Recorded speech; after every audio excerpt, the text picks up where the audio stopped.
Quindi a questo Open Day, in particolare a questo primo incontro, del pomeriggio in particolare, io sono qui a parlarvi del corso di informatica, quindi del perché scegliere informatica e perché sceglierlo a Verona. Partiamo un po' dall'origine. Cos'è l'informatica? Un po' è una domanda che può sembrare banale, ma spesso, è, un termine al quale si assimilano, si attribuiscono vari significati.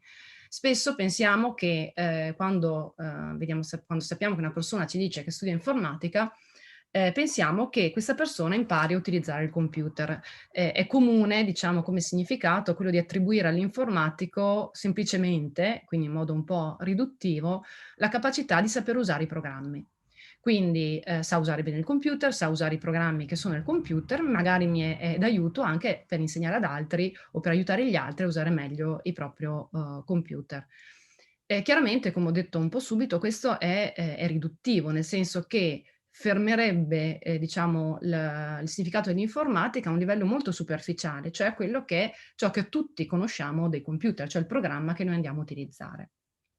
Per cui si può provare a ragionare un attimo di più e pensare che forse l'informatico ha qualcosa in più, è un po' più profondo. Allora magari si può pensare che l'informatico sia semplicemente colui che sa programmare, quindi colui che sa scrivere i programmi che vengono poi eseguiti sui computer.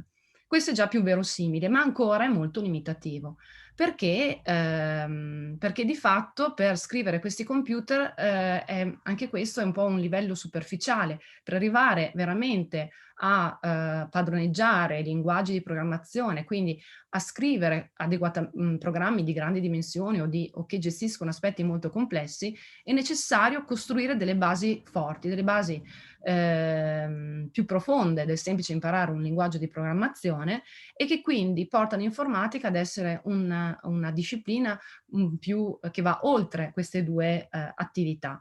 Quindi c'è solo un significato corretto, che è quello che porta al fatto a dire che di fatto l'informatica è una disciplina scientifica. Spesso si fa un po' fatica a vedere l'informatica come una scienza, ma, diciamo se noi andiamo a vedere il termine inglese che definisce informatica, che è computer science, vediamo che effettivamente, informatica di fatto è una scienza, quindi è una disciplina che permette di studiare non tanto, il computer o a programmare, ma, permette di studiare tutte quelle che sono le fondamenta, di ciò che è la trattazione, la gestione dell'informazione in modo automatico. In italiano il termine stesso informatica deriva proprio da informazione automatica, quindi da questa comprensione profonda di cosa significa e di come si può gestire l'informazione in modo automatico. Quindi questo è, diciamo, il significato ad alto livello. Però ci si domanda quindi quali sono le caratteristiche di questa disciplina scientifica. Okay, abbiamo capito che l'informatica è una scienza, ma che caratteristiche ha? Innanzitutto ha dei concetti propri, esattamente come la matematica, che ha il concetto di divisione, ha il concetto di logica, di linguaggio logico, ha il concetto di derivata, di limite. Noi possiamo pensare a tutta una serie di concetti propri della matematica che istintivamente quando conosciamo sappiamo mappare dentro la disciplina matematica. Analogamente anche l'informatica ha una serie di concetti propri, concetti che caratterizzano proprio lo studio e la scienza dell'informatica. La complessità computazionale, quindi quanto difficile è calcolare qualcosa, problema che la matematica ovviamente non si pone. Oppure la calcolabilità, quindi qual è il limite di ciò che io posso effettivamente calcolare in modo automatico attraverso uno strumento, informatico, attraverso una macchina hardware. Anche questo è un problema che la matematica non si pone in modo naturale. Quindi ci sono tutta una serie di concetti che compongono, diciamo, la disciplina dell'informatica. E anche a sua volta disciplina si suddivide anche in tante discipline diverse. Analogamente di nuovo alla matematica, la matematica sappiamo che ha l'algebra, ha la logica, l'aritmetica, la geometria, quindi sappiamo che all'interno del concetto di matematica, della disciplina matematica in generale, abbiamo tante sottodiscipline che la costituiscono e che ne formano diciamo, la molteplicità, la diversità di punti di vista con i quali si può guardare alla stessa realtà. Analogamente anche l'informatica ha tante discipline che si compongono, dalle basi di dati che ovviamente mi permettono di studiare gli strumenti e i fondamenti della gestione di dati, più grandi o più piccole dimensioni, gli algoritmi che studiano appunto i processi che mi permettono di calcolare, l'analisi di programmi che mi permettono di verificare quello che fanno i programmi e così via. Abbiamo una serie di discipline che poi all'interno del corso di laurea ovviamente si diversificano negli esami, nei differenti esami, che mi vanno a caratterizzare tutti i vari aspetti, i vari punti di vista che si compongono dentro l'informatica. È sicuramente una disciplina di supporto ad altre scienze e discipline, anche qui analogamente alla matematica. L'ambito informatico basta pensare a bioinformatica, che è un altro corso, una disciplina che poi dà le basi a un altro corso triennale che vedrete dopo, o alla robotica, robotica chirurgica, ad esempio, che attraverso gli strumenti dati dall'intelligenza artificiale, dalla robotica, quindi propri dell'informatica, vanno a dare un supporto alla medicina, oppure all'intelligenza, anche gli strumenti di intelligenza artificiale sono spesso di supporto a varie tipologie appunto di ambiti, o anche altre attività di supporto li abbiamo in ambito, non so, di ricerca di testi letterari. Esistono aree di ricerca che proprio utilizzano questi strumenti per dare strumenti innovativi anche in altri ambiti, in altre discipline. Ehm, quindi cosa si studia, nell'ambito informatico? Andando in analogia alle definizioni, diciamo, comuni che abbiamo citato prima, si può pensare che si studia a utilizzare i computer. Sicuramente si impara a utilizzare i computer, ma in modo indiretto. Il computer è ovviamente alla base di tutte le attività che si andranno a fare durante il corso di laurea, quindi si userà molto il computer e questo automaticamente, grazie all'esperienza, insegnerà a utilizzarlo. Ma non è ovviamente l'obiettivo principale. Si può pensare che si studia la programmazione, sicuramente, certamente si programma tanto, ogni anno c'è almeno un corso di programmazione, sicuramente non si può essere laureati triennali senza saper programmare.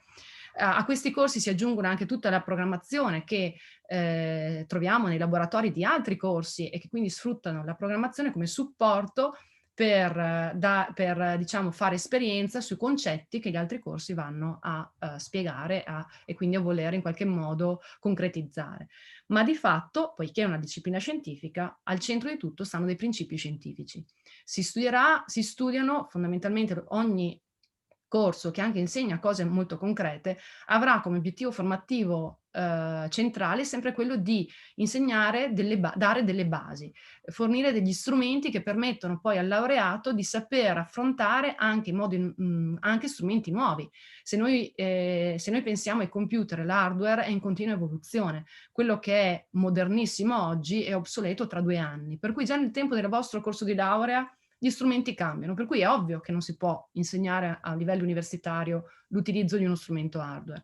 Così come i linguaggi di programmazione, ci sono sì linguaggi longevi, ma di fatto anche i linguaggi sono in continua evoluzione, per cui il miglior linguaggio per fare qualcosa oggi potrebbe non essere il migliore domani. Per cui non ha senso pensare la programmazione come un oggetto centrale di un corso di laurea di informatica, ma l'obiettivo è che il laureato sia in grado man mano di saper scegliere e affrontare, ad esempio, un nuovo linguaggio di programmazione, quindi avere tutti gli strumenti che gli permettono di affrontare l'innovazione e l'evoluzione dell'informatica stessa.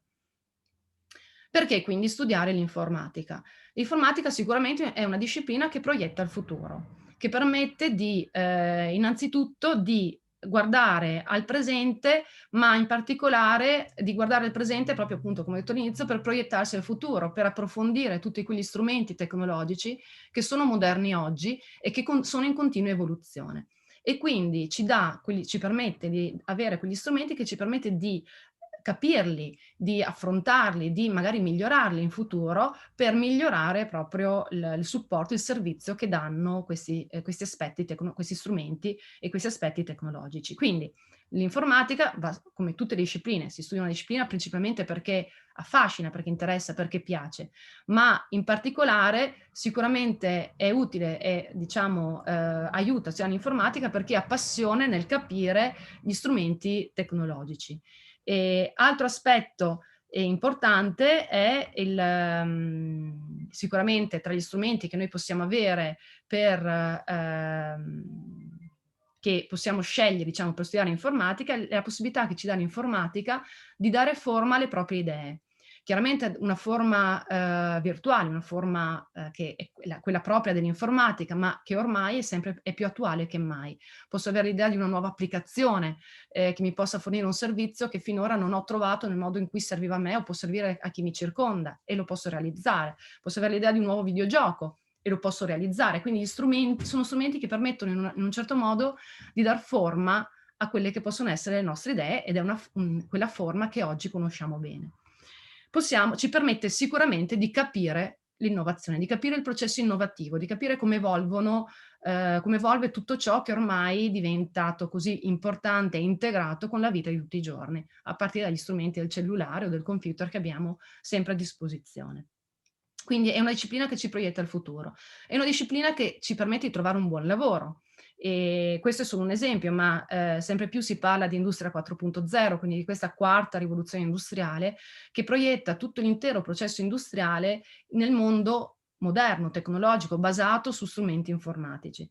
Queste citate qua in queste immagini sono le discipline, le tecnologie abilitanti dell'industria 4.0, quindi ciò che dobbiamo realizzare per entrare per essere parte di questa industria, e possiamo osservare che sono tutte tecnologie fondamentalmente basate sull'informatica, che hanno come componente essenziale l'informatica, dalla simulazione virtuale, integrazione di sistemi, Internet of Things, quindi l'uso di Internet come nel cloud computing per avere servizi, infrastruttura attraverso la rete, non doverla più avere fisicamente nella mia azienda, sicurezza informatica come ci si aspetta, realtà aumentata o additive manufacturing, quindi la combinazione tra realtà virtuale e realtà concreta, fisica, che mi permette di studiare fenomeni sempre più complessi. I big data, quindi la gestione di grandi dati, grandi quantità di dati sempre più grandi, raccolti attraverso la rete, i social o tutto quello con cui interagiamo ogni giorno. Robot autonomi, quindi programmati, che sanno muoversi in modo autonomo in un ambiente che conoscono.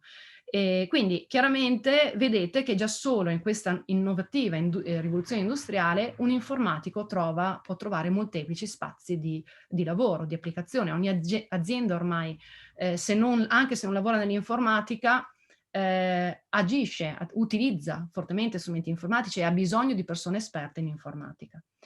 Perché studiare informatica? Per non porsi dei limiti neanche geografici, di possibilità di lavoro in ambito informatico ne possiamo trovare attorno a noi, nelle piccole aziende del territorio nel quale viviamo, nel quale siamo cresciuti, possiamo trovarne a livello nazionale, quindi spaziando nell'intera geografia della nostra Italia, oppure possiamo pensare di allargare i nostri orizzonti anche a livello internazionale. Basti pensare alle grandi aziende con i quali, bene o male, tutti siamo entrati in contatto in un modo o nell'altro. Microsoft, Facebook, IBM, Google, Apple, Amazon, sono solo esempi di grandi aziende in cui la componente informatica è o centrale o fondamentale. Ovviamente in Amazon il mercato però di fatto è fortemente basato sull'online, quindi su ciò che è informatizzato, e quindi questi sono solo esempi di aziende che hanno grandi grandi opportunità di lavoro in ambito sia di sviluppo ma anche di ricerca. Molti di questi hanno laboratori di ricerca in tutto il mondo, e quindi la possibilità veramente, grazie all'informatica, di trovare lavoro, di pensare a lavori che vanno ben oltre i confini nazionali. Quindi, chiuso il perché, cos'è l'informatica e perché è utile o può essere utile pensare di studiare informatica, chiediamoci perché a Verona. Quindi diamo una panoramica di qual è il contesto che Verona può offrire. Sicuramente l'Università di Verona è un'università che si conferma spesso e sempre ai primi posti nelle classifiche internazionali come qualità didattica e di ricerca, quindi è sicuramente un buon contesto in cui lavorare. Il Dipartimento di Informatica in particolare è stato etichettato come un dipartimento che costantemente guarda al futuro, e recentemente appunto ha vinto un progetto di eccellenza di informatica del Nord che ha permesso di attivare tutta una serie di progetti, tra i quali un corso di laurea proprio nell'ambito della produzione industriale informatizzata e dell'industria 4.0. Laurea in informatica è una risultata classificata proprio tra le classifiche del Ministero dell'Istruzione tra le prime 5 migliori sedi dove studiare informatica. Gli studenti che escono da Verona, qualche numero, i laureati sono generalmente soddisfatti del corso di studi, più del 90% negli anni, è un dato confermato da anni, più dell'80% si riscriverebbe nuovamente allo stesso corso di studi e tenendo conto che i laureati triennali spesso continuano anche gli studi, quindi ovviamente non tutti si proiettano nel mondo del lavoro, comunque la percentuale di laureati che dichiara di lavorare ad un anno dalla laurea è alta e in particolare di lavorare in ambiti informatici. Il Dipartimento di Informatica, quindi il contesto nel quale si inserisce questo corso di laurea, è un dipartimento in continua crescita, sia dal punto di vista delle persone che dal punto di vista anche di tutte le attività che vengono svolte. È composto da 9 aree di ricerca diverse, attualmente propone 7 titoli di studio, è ancora in crescita, ha dato spazio a 7 spin-off, che sono aziende che nascono finanziate dall'Università di Verona e che poi hanno la possibilità di uscire e di entrare nel mercato. Dal punto di vista della ricerca è sempre all'avanguardia, sia come ricerca di base per pubblicazioni e progetti finanziati, che come ricerca applicata per brevetti, spin-off o contratti con le aziende. E dal punto di vista appunto della ricerca si diversifica in molti ambiti, si va dall'analisi e alla verifica di sistemi hardware e software, sicurezza dei sistemi, la bioinformatica che dà spazio al corso di laurea, sistemi informativi, quindi gestione di dati, intelligenza artificiale e robotica, aspetti più teorici dei linguaggi di programmazione, elaborazione e analisi di segnali, quindi immagini, suoni, e poi fisica e matematica che sono ovviamente le basi, le fondamenta anche per gli informatici. Per completare diciamo, l'aspetto contestuale nel quale lo studente andrebbe a studiare, bisogna ricordare anche il fatto che all'interno del Dipartimento abbiamo un Computer Science Park. Il Computer Science Park è uno spazio dedicato a delle aziende, in particolare alle aziende che nascono come spin-off, quindi come aziende finanziate dall'università. Di queste 3 sono ancora spin-off, 3 sono diventate start-up, quindi sono diventate autonome e entrate nel mercato, e una, come vedremo, è stata acquisita da un'azienda esterna. Gli studenti in questo contesto hanno la possibilità di attivare stage, di fare tesi e perché no di iniziare a diciamo crearsi delle possibilità di lavoro. Le spin-off che sono nate in ambito di tecnologie mediche, di web semantico, interazione uomo-macchina, processo di immagini, elaborazione delle immagini e visione, sistemi integrati nella visione e nelle reti, mentre appunto l'azienda Giulia di software verification la spin-off è quella che è stata appunto acquisita. L'offerta formativa spazia tra 3 corsi triennali, tra i quali appunto informatica, gli altri li vedrete chi vorrà successivamente. Abbiamo poi 5 corsi di laurea magistrali, di quali 2 di nuova istituzione, Robotics, Digital Manufacturing e Data Science, e anche la possibilità di proseguire dopo la laurea magistrale con un dottorato di ricerca oppure con un master che viene offerto dentro il nostro dipartimento. Arriviamo alla laurea in informatica per dire qualche parola in più su quella che è l'offerta formativa, proprio di quello che si studia concretamente a Verona. Allora, l'obiettivo, abbiamo detto, l'informatica è una disciplina a sostegno dell'innovazione, che mi permette di comprenderla e di agire sull'innovazione stessa. L'obiettivo della laurea triennale è quello di formare del personale che è esperto di sviluppo, gestione e manutenzione di sistemi informatici, quindi che ha una capacità di gestire i sistemi a un livello sofisticato, anche quindi ad alto livello. La possibilità di lavoro, abbiamo detto prima, sono ad ampio spettro, dalle aziende, ma anche alle pubbliche amministrazioni, alle organizzazioni, perché indipendentemente dall'ambito in cui queste operano, abbiamo detto, l'informatica e gli strumenti tecnologici informatici sono ormai sempre più essenziali e di conseguenza per ognuna di queste entità ha sicuramente bisogno al suo interno ormai di personale esperto che possa agire e lavorare e interfacciarsi col mondo esterno. Dal punto di vista degli insegnamenti, di quello quindi che concretamente si va a studiare, abbiamo detto vanno create delle basi che sono informatiche, scientifiche in generale, quindi scusate, matematiche e fisiche, e poi man mano il corso va specializzandosi sempre di più sugli aspetti propri dell'informatica. Quindi vedete, tutti i corsi in nero sono corsi di base, matematica, fisica e inglese, e i corsi rossi sono quelli più propriamente informatici, quelli blu sono quelli a scelta. Quindi vedete che si parte da un primo anno in cui si costruiscono proprio le fondamenta, quindi abbiamo 2 corsi base di informatica e per il resto sono tutti corsi di base di matematica e fisica, E poi man mano andando avanti diminuiscono fino al terzo anno, dove non avete più corsi di matematica e fisica, ma solo corsi di informatica che appunto via via si vanno entrano sempre più in aspetti più avanzati e fondazionali. E oltre ai corsi, ovviamente, agli insegnamenti che vengono offerti, c'è la possibilità di attivare stage in azienda, come vedremo sia dentro che fuori l'università, di fare esami a scelta o di scegliere, ad esempio, tra i 3 identificati in azzurro, e un esame di laurea nel quale lo studente può approfondire i temi che che sono più di interesse. Ogni corso, fondamentalmente, la maggior parte degli esami fondamentali in particolare prevede ore di laboratorio, quindi si fa tanto laboratorio, come dicevo prima, si impara a usare il computer, si impara a programmare e lo si utilizza anche a vantaggio di altre discipline, magari meno direttamente meno proiettate alla programmazione. È possibile appunto attivare stage, i stage possono essere attivati tirocini, quindi presso i laboratori di ricerca presenti all'interno del dipartimento, presso il Computer Science Park o presso anche aziende esterne, quindi le possibilità sono d'ampio spettro. Quando uno si iscrive a un corso di laurea è sicuramente anche importante sapere come può continuare, in che direzioni e cosa può fare quando termina il proprio corso di studio, al di là di andare a lavorare, quindi di uscire dal mondo accademico, è importante anche sapere che opportunità di continuazione il Dipartimento offre.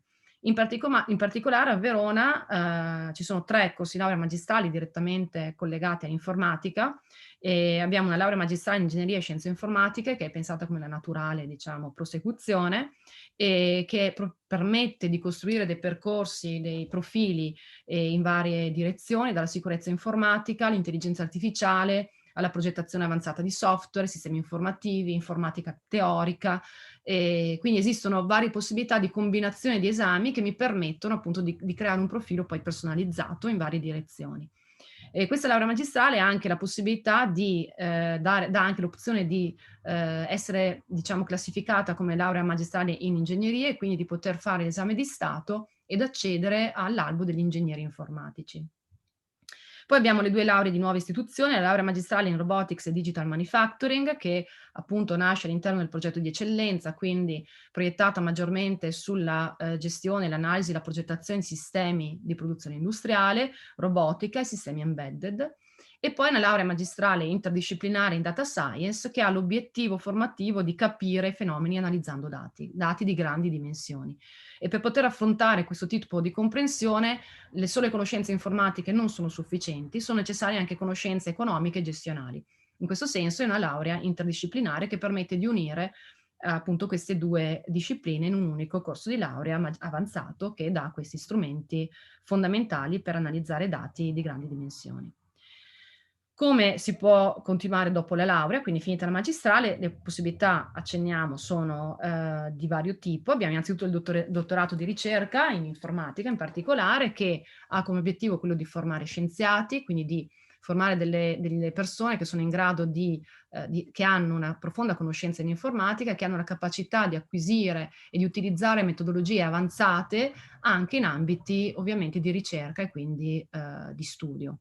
Il dottore di ricerca ha varie possibilità, può restare in ambito accademico, quindi in laboratori di ricerca pura, in laboratori di ricerca e accademia, quindi insegnamento universitario, oppure in ambiti di ricerca applicata e industriale. Qui nuovamente vale la pena citare grandi aziende che hanno grossi laboratori di ricerca nel quali prendono proprio persone dall'accademia, dall'università che hanno il dottorato di ricerca, con i loro laboratori che appunto spaziano in tutto il mondo. Altra possibilità offerta dal Dipartimento di Informatica invece è anche il Master in Computer and Game Development. È un master che ha l'obiettivo di formare sviluppatori di videogiochi, quindi applicazioni multimediali avanzate. È un master che esiste da anni, ha dato delle opportunità veramente importanti a chi ha partecipato.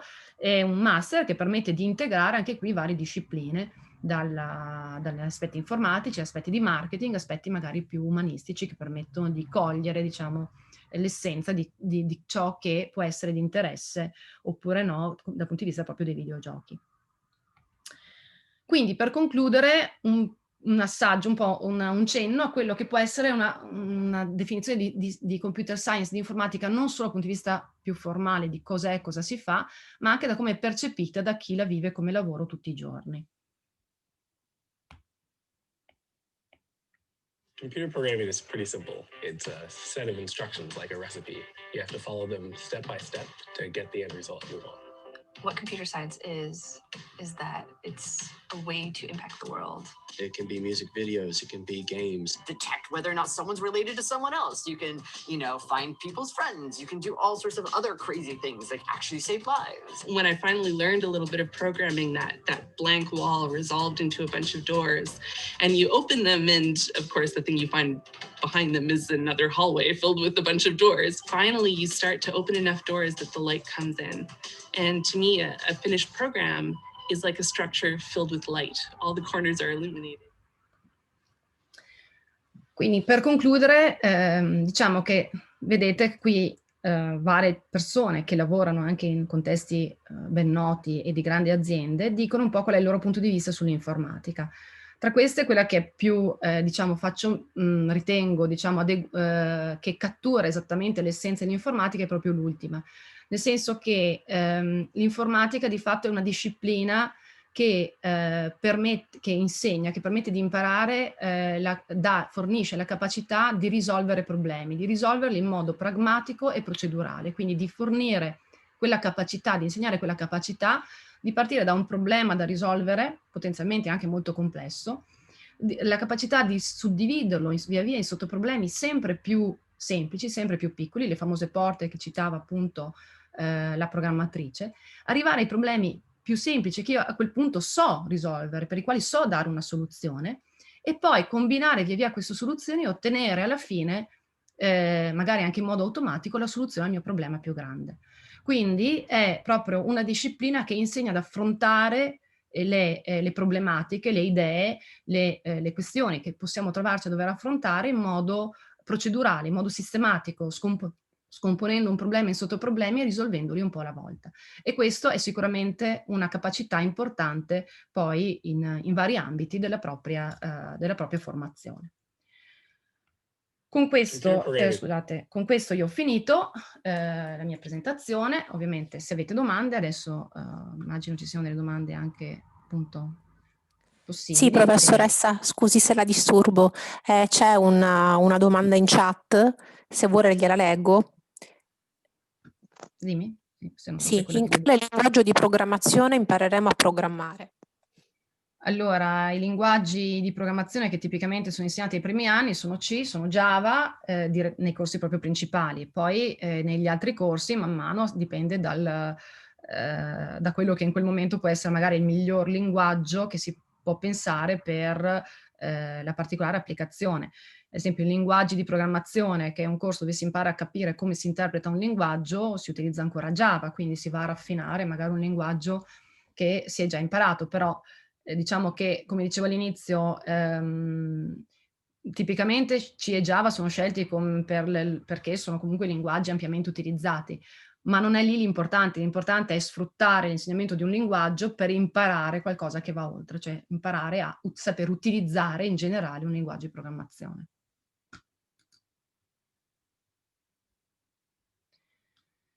Allora, ho visto la domanda, quali sono le differenze tra ingegneria informatica e questo corso? Allora, è una domanda, diciamo, dalla difficile risposta, nel senso che, come avete visto, noi abbiamo una magistrale proprio in ingegneria e scienze informatiche.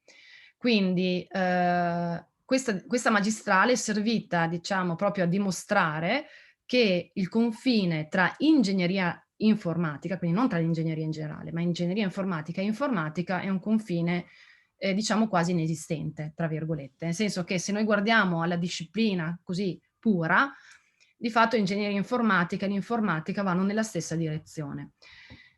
Quello che possiamo dire è che cambia l'approccio. Informatica è una scienza, ingegneria informatica è ingegneria. Quindi l'approccio dell'ingegneria e delle scienze, se noi le guardiamo ad alto livello, quindi al di fuori, per qualunque tipo di ingegneria e qualunque tipo di scienza, è che l'ingegneria è proiettata più a saper fare le cose, la scienza a saper capire le cose per poi farle. Quindi diciamo che l'informatica ha più una filosofia basata sul dare delle basi scientifiche e sull'affrontare l'informatica come una scienza, quindi per basi teoriche. Un corso di calcolabilità che studia cosa si può implementare in un programma e cosa no. Ci sono problemi che non potrete mai risolvere attraverso un programma informatico, e realizzare questo è qualcosa che lo si può realizzare solo studiando determinati tipi di concetti che si trovano appunto nella calcolabilità, che è un corso che si fa al terzo anno, e non sono tipicamente concetti che vengono spiegati ad esempio in ingegneria. Ingegneria tendenzialmente si è proiettati maggiormente alla pragmatica, cioè a fare le cose.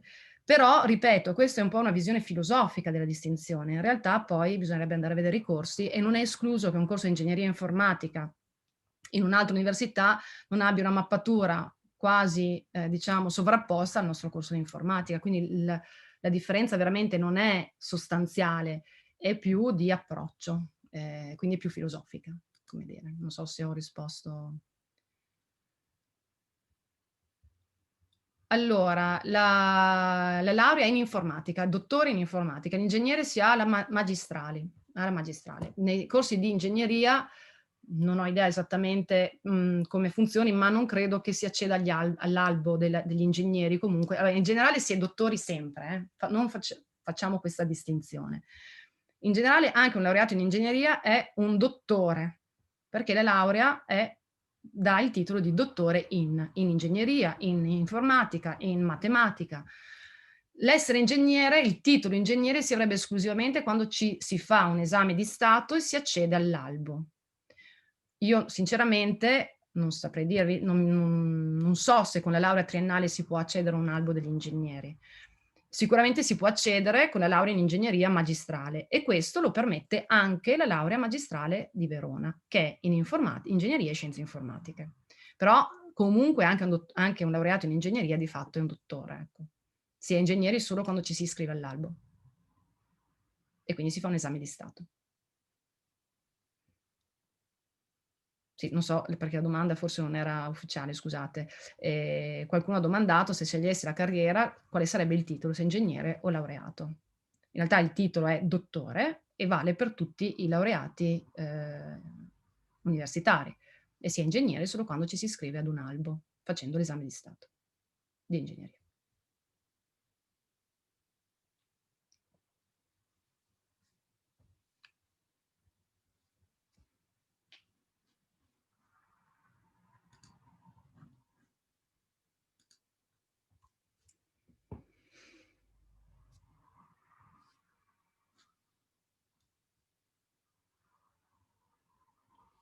Ci sono altre domande?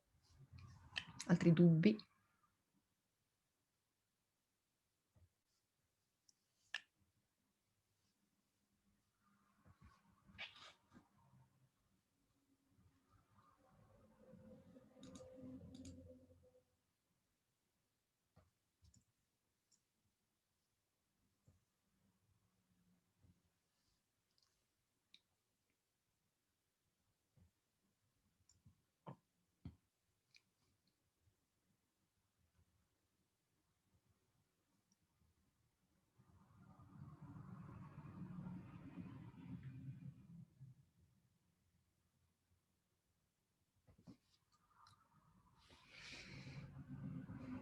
Nessun'altra domanda?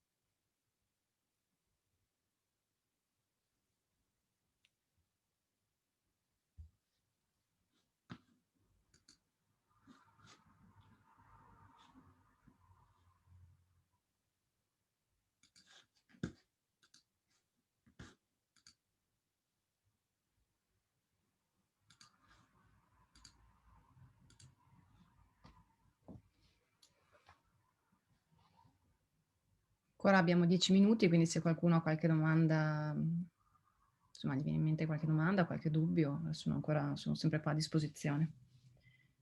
Dopodiché inizia la presentazione successiva.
Allora, con la magistrale è una scelta che si fa, sì, si può essere sia laureati in ingegneria informatico, ma è una scelta proprio burocratica, sia laureati in come scienza, diciamo, informatica. Quindi assolutamente sì, con la laurea magistrale si può a tutti gli effetti essere laureati in ingegneria informatico e quindi, come dicevo prima, si ha la possibilità di accedere all'esame di Stato e all'albo degli ingegneri informatici. Assolutamente sì. Credo che sia una delle uniche università, delle uniche lauree magistrali in Italia che dà questa doppia possibilità, quindi quella sia di essere scienziato, quindi laureato in informatica, in una classe di laurea informatica, sia quello di essere laureato in una classe di laurea di ingegneria informatica, quindi di ingegneria.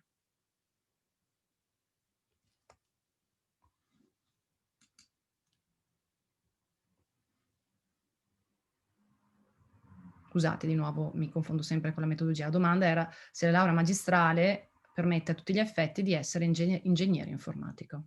Quindi sì, permette a tutti gli effetti di laurearsi come ingegnere informatico.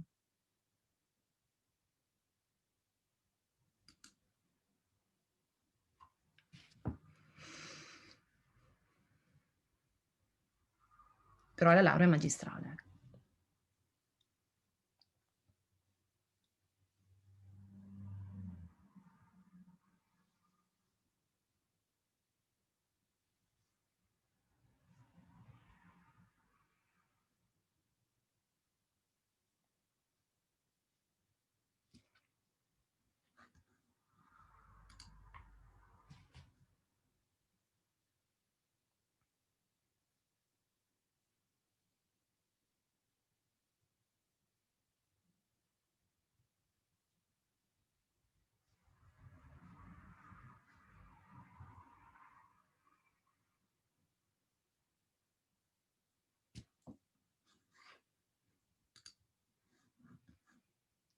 Per entrare in informatica bisogna sostenere qualche test. Allora, l'informatica non è più un numero chiuso, non ci sono più limiti per entrare, quindi diciamo non hai bisogno di effettuare un test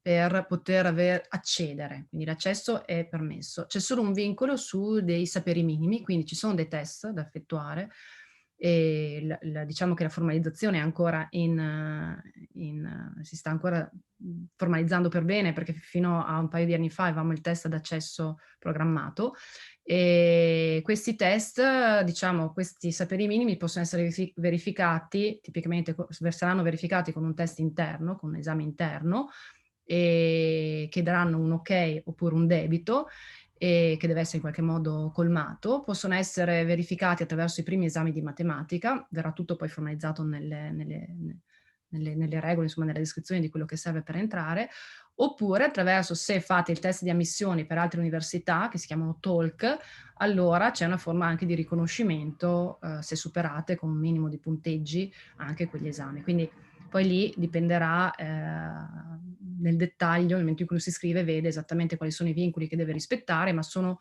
saperi minimi. Quindi diciamo che è una richiesta delle conoscenze di base che sono considerate necessarie per poter affrontare con successo il corso di laurea in informatica. Non è un test di accesso, quindi si ha del tempo per superarli se si ha il debito, quindi c'è tutta una serie di strumenti messi a disposizione per degli studenti che magari hanno difficoltà a superarli nel test iniziale. Però, ripeto, è un test che non dà una limitazione di accesso, ma pone dei vincoli per poter andare avanti, ma proprio perché rappresenta ciò che come minimo bisogna sapere per poterlo affrontare in modo adeguato, per poter capire i contenuti che vengono poi forniti. Sono conoscenze di matematica e di logica fondamentalmente, quindi conoscenze proprio di base, che ci si aspetta siano fornite a livello delle scuole superiori. Allora, la magistrale la magistrale di ingegneria e scienze informatiche, che ha il titolo infatti in italiano, non è in inglese invece è sicuramente Robotics e Digital Manufacturing.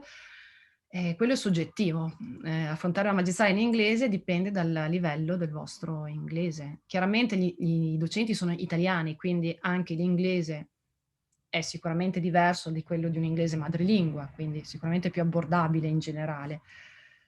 però è difficile dire, la domanda è se è difficile per uno studente affrontare la magistrale in lingua inglese. Non mi risulta che questo sia stato un limite per chi si è via via iscritto a queste magistrali, quindi sicuramente qualcosa che a livello magistrale si può affrontare, ovviamente con un adeguato livello di inglese che comunque viene verificato nei corsi di laurea e viene data la possibilità di colmare eventuali problemi seguendo i corsi nell'ambito del Dipartimento di Lingue, quindi sicuramente c'è la possibilità di colmare eventuali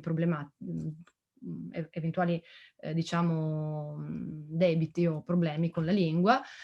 E poi, ripeto, è una questione soggettiva, dipende dalla capacità e di affrontare appunto dei corsi non nella propria lingua. Ripeto, però non tutti sono i corsi magistrali in lingua inglese a Verona, quindi scienze e ingegneria informatica è in italiano, può essere offerto in inglese qualche corso in presenza di studenti stranieri, ma quelle sono cose che eventualmente si decidono poi insieme agli studenti, quindi di base italiano, mentre Robotics e Digital Manufacturing, così come Medical Bioinformatics, sono di recente costituzione, sono in inglese. Per ora tutti i corsi sono tenuti a distanza? No, nel senso che attualmente in questo primo quadrimestre di quest'anno, che è stato quello un po' che ha, ovviamente il secondo quadrimestre l'anno scorso sì, quest'anno invece sono stati tenuti in modalità mista tutti i primi anni. Quindi il primo anno di triennale, il primo anno di magistrale, il primo anno di dottorato, ma quello è meno relativo, e tutti i laboratori erano potenzialmente fruibili in presenza. Quindi modalità mista vuol dire presenza online, quindi c'è chi si collega online, c'è chi è presente in aula, il docente è in aula, la lezione si registra, quindi è anche disponibile offline in un momento diverso dallo streaming. Questo è come sono stati tenuti finora in questo quadrimestre, come probabilmente verranno tenuti anche nel secondo quadrimestre, che però non è una cosa che si spera che in futuro poi si tenga il meglio di questo, magari gli strumenti che possono essere d'aiuto a chi anche ha studente lavoratore, eccetera, ma che si possa ritornare ovviamente in presenza. Quindi comunque il tenere a distanza dipendeva dal tipo di corso. I primi anni modalità mista, sia a presenza che a distanza, secondo e terzo anno di triennale e secondo anno di magistrale, solo esclusivamente a distanza.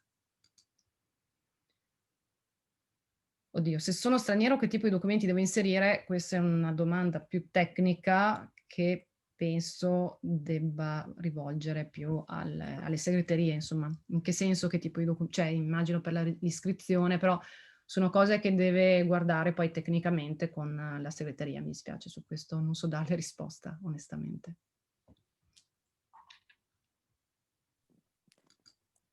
Se posso permettermi, per gli stranieri vi è l'ufficio proprio internazionale, bisogna effettivamente capire da dove lo studente provenga, quindi deve scannerizzare il suo diploma, quindi un diploma quinquennale, inviarlo ai nostri uffici e vedere se effettivamente è idoneo oppure se dovessero esserci delle materie da aggiungere per riuscire comunque ad avere l'accesso al corso di laurea. Comunque se vuole in chat metto proprio il nome. Magari. Sì. Ottimo, così almeno se lo può segnare.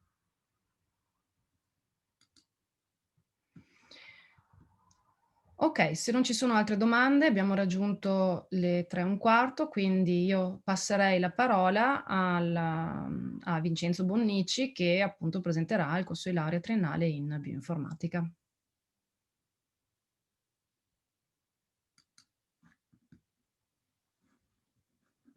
Grazie mille. Grazie Isabella, buon pomeriggio a tutti. Allora, iniziamo con la presentazione del corso di laurea triennale in bioinformatica. Nel frattempo vedo che in chat è arrivato il link per la risposta precedente.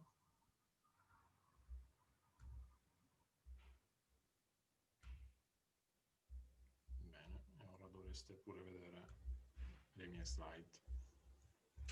Allora, il corso di laurea triennale in bioinformatica è sempre fornito dal Dipartimento di Informatica qui dell'Università di Verona, quindi si inquadra all'interno di quelli che sono i corsi forniti proprio dal Dipartimento di Informatica, ok? Per questo motivo risulta una laurea in scienze informatiche, come è la laurea ad esempio triennale, che è offerta la laurea informatica triennale. sono sicuro che molti di voi si stanno chiedendo che cos'è la bioinformatica. Allora, per poterlo capire possiamo partire dalla parola stessa, bioinformatica. Come possiamo vedere, una parola in realtà è formata da due paroline. La prima è bio, questo suffisso, che ci fa pensare a tutti quelli che sono gli aspetti biologici legati alla bioinformatica. E quindi all'essa. L'altra è la parola informatica stesso, che è quella che poi ci rimanda a quello che è il calcolo e l'elaborazione delle informazioni. La bioinformatica, infatti, nella sua essenza è l'elaborazione di dati di carattere biologico e medico. Come vedremo però durante questa presentazione, la bioinformatica in realtà è molto di più. Per partire, un buon punto di inizio per capire cos'è la bioinformatica è partire dalla cellula. Come sapete, noi esseri umani siamo formati da cellule. In particolare siamo formati da circa 3 trilioni di cellule. Ma che cos'è un trilione?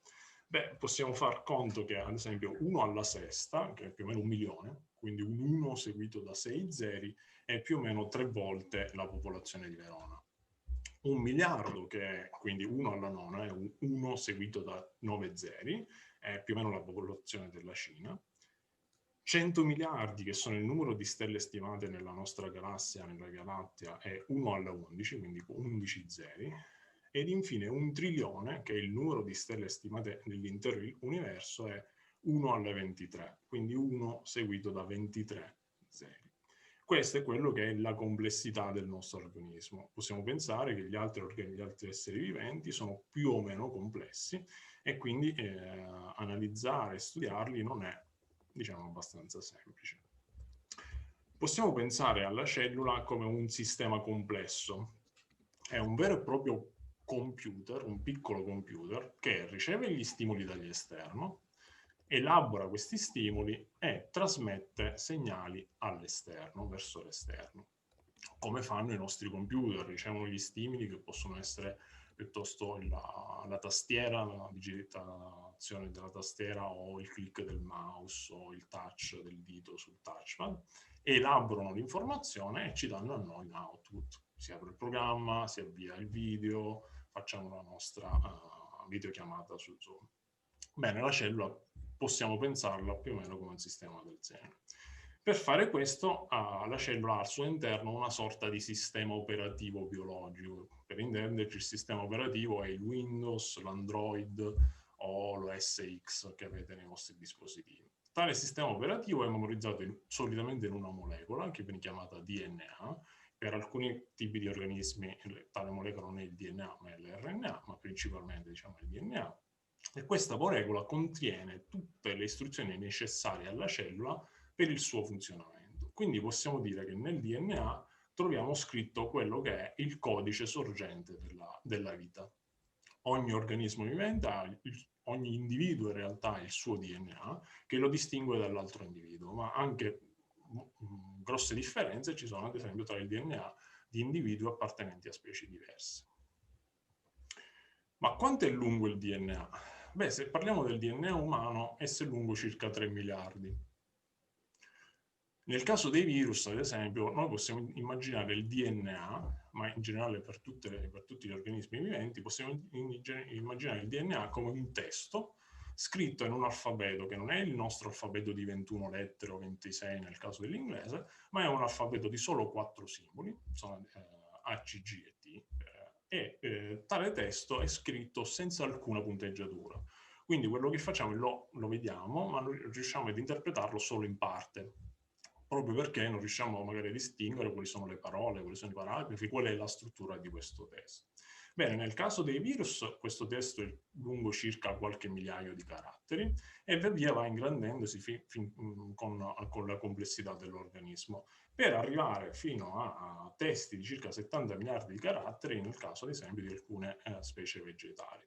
E, come detto, nel nostro caso, nel caso umano, esso è lungo circa 3 miliardi e per darvi un'idea, vedete qui una foto in cui è stato stampato, mi sembra con un carattere Arial da 11, se non ricordo male, o da 10, forse anche di meno, e si trova attualmente, diciamo, disponibile in alcuni laboratori. Bene, se lo stampate tutto per intero, esce fuori quello che vedete, quella piccola biblioteca che vedete di testi. Quello è esattamente tutto l'intero DNA di un individuo, di un essere umano, stampato e messo, diciamo, catalogato sotto forma di libro. Un'altra idea si può avere, ad esempio, con le dimensioni di un sistema operativo. Esso, infatti, 3 miliardi equivale circa allo spazio necessario, ovvero 3 GB, per installare Windows 10 all'interno di un PC moderno. Ma che cos'è? Come facciamo a leggere il DNA? Beh, non è così semplice. Se pensate a quanto una cellula è microscopica, perché ce ne sono 1 trilione all'interno del vostro corpo, il DNA è contenuto all'interno di questa cellula, quindi il DNA, a quanto questo DNA è piccolo.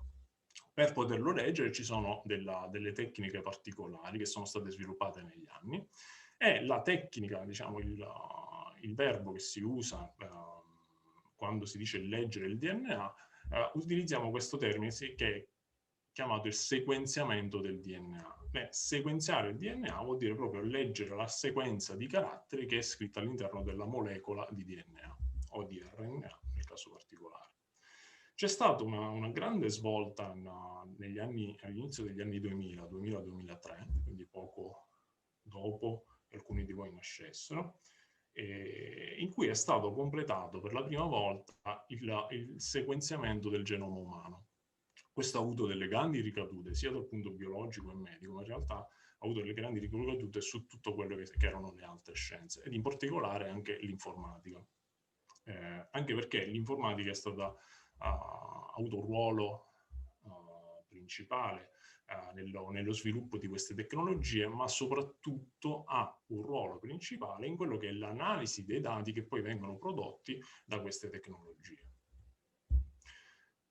La bioinformatica non si occupa solo di analizzare quello che è la genomica, il DNA viene spesso identificato come il genoma di un organismo, ma si occupa di analizzare anche tutti quelli che sono i dati provenienti da tutte le altre omiche. Questo omiche dipende proprio dal tipo di dato che si sta analizzando, il dato biologico che si sta analizzando. Possiamo quindi ad esempio analizzare dati di tipo proteomico, quindi con la proteomica, che si occupa di studiare le proteine, come si formano, come vengono prodotte, ma anche come interagiscono tra di loro all'interno della cellula. La metabolomica, che si occupa di studiare i processi metabolici, fino alla microbiomica, che si occupa dello studio delle relazioni tra il nostro corpo e i microbi, diciamo, con cui interagisce.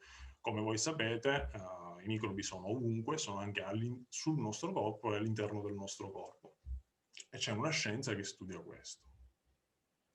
Nel passato le tecniche, le scienze si sono concentrate soprattutto nell'analizzare i dati di una singola omica. Qua abbiamo un esempio che è l'elefante. Ogni singola omica si focalizza su una parte dell'elefante e, come vedete, a volte può sbagliare. Per esempio, nel caso della proboscide, questo scienziato, questo omino che sta analizzando la proboscide, ha confuso la proboscide con un serpente. O nel caso della gamba dell'elefante, è stata confusa con un albero. Le tecniche più recenti in realtà tendono ad un approccio, si dice, più olistico, quindi più generale, in cui tutte queste singole omiche vengono analizzate sotto un unico modello, in un'unica analisi.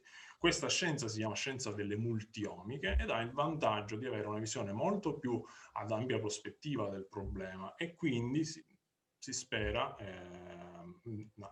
riduca gli errori che vengono prodotti poi dall'analisi di questi dati.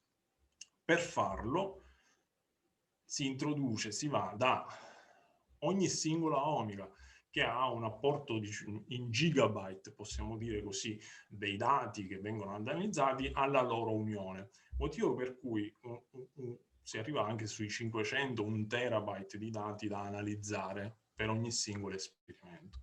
Motivo per cui questo introduce una considerevole mole di dati, e l'analisi di questi dati non può far altro che passare per strumenti informatici, che sono poi quelli sviluppati nel cosiddetto ambito della big data, quindi dell'analisi delle grandi quantità di dati. Come vediamo, però, bisogna stare attenti, non bisogna fare la fine dell'asinello, che viene caricato con tutto questo ammasso di roba da portare, diciamo, sul carretto, e però va a finire che non riesce lui stesso a gestirli. Bisogna infatti adottare delle tecniche intelligenti, sviluppare delle soluzioni in grado di gestire la complessità del sistema che si va ad analizzare. Lo scopo dell'integrazione, quindi di questi grandi quantità di dati, è poi quella di modellare il sistema biologico nella sua interezza e in tutti i suoi aspetti più complessi, al fine, ad esempio, di identificare dei componenti all'interno della cellula che sono sensibili ai farmaci. La bioinformatica infatti gioca un ruolo molto essenziale nello sviluppo di nuovi farmaci o nel riposizionamento di quelli esistenti. Che cos'è il riposizionamento? Magari un farmaco che è stato sviluppato per il mal di testa si scopre più avanti, quindi attraverso analisi bioinformatiche poi validate a livello clinico, che questo farmaco può essere utilizzato anche per risolvere altri problemi e in altri ambiti. Quindi, ad esempio, se pensiamo proprio allo sviluppo dei farmaci, qualsiasi tipo di farmaco, dall'aspirina fino all'antibiotico, passando anche per i vaccini, possiamo pensare che da un insieme iniziale di qualche migliaio di molecole candidate ad essere il principio attivo del farmaco, si passa attraverso un procedimento abbastanza complesso che può durare in alcuni casi anni, che ha il fine di individuare una singola molecola che poi è quella che verrà approvata e verrà commercializzata a livello sul mercato mondiale. Tale processo parte dalla conoscenza della malattia o del fenomeno in questione, continua con lo studio degli effetti della malattia o del farmaco sull'organismo a cui esso viene somministrato, fino alla fase di traslazione a livello clinico. Quindi dalla fase sperimentale, dal laboratorio, viene portato poi in clinica, viene somministrato ai pazienti veri e propri e si va a vedere su larga scala quali sono i suoi effetti. Dopo questa fase vi è quindi il monitoraggio di quello che è del farmaco che viene messo in circolazione. Conoscere una malattia vuol dire studiarne le cause. Un esempio concreto è la pandemia che ci sta colpendo in questo periodo. Un tipico compito della bioinformatica, infatti, affiancata alle altre scienze, è la caratterizzazione del genoma dei virus attraverso quelli che vengono chiamate analisi comparative. Tale caratterizzazione permette l'individuazione delle cause che hanno scatenato la pandemia, in tal caso delle anomalie, quindi delle modifiche che hanno al genoma del virus, che ha poi permesso al virus di espandersi a livello mondiale. Lo studio della sequenza genetica del coronavirus umano ha portato infatti sia a recenti studi e dibattiti soprattutto circa la provenienza del virus, che restano comunque aperti, ma anche all'identificazione delle proteine, la cosiddetta famosa proteina spike, che è poi quella che permette al virus di infettare l'organismo umano. Via via che lo studio proseguirà sul virus, avremo sempre più strumenti per combattere questo virus. Questi strumenti ci vengono dati anche, e nella maggior parte dei casi, da analisi di tipo computazionale, quindi da analisi fatte al computer. Studiare gli effetti vuol dire soprattutto analizzare i cambiamenti che ha la malattia, che produce la malattia, o il farmaco in questione che si sta sviluppando sull'organismo che si sta studiando. In questo ci danno una mano quelle che sono le scienze collegate alla radiomica, quindi tutto quello che è la TAC, la risonanza e via dicendo, e in generale quello che è il mondo dell'imaging, quindi tutto quello che è collegato all'analisi delle immagini, quindi all'acquisizione di segnali e all'analisi di segnali attraverso l'imaging, che permette di avere notevoli vantaggi rispetto alla semplice osservazione empirica o clinica. Nella fase di traslazione, quindi quando si passa dalla fase di sviluppo alla fase di sperimentale, quindi alla distribuzione di un farmaco o di qualsiasi altro prodotto, e quindi al monitoraggio, in questa fase vengono coinvolti l'elaborazione dell'informazione, ad esempio con quella contenuta nelle cartelle cliniche dei pazienti a cui viene somministrato il farmaco o che sono affetti da una determinata malattia. Questo è quello di cui si occupa la cosiddetta informatica medica.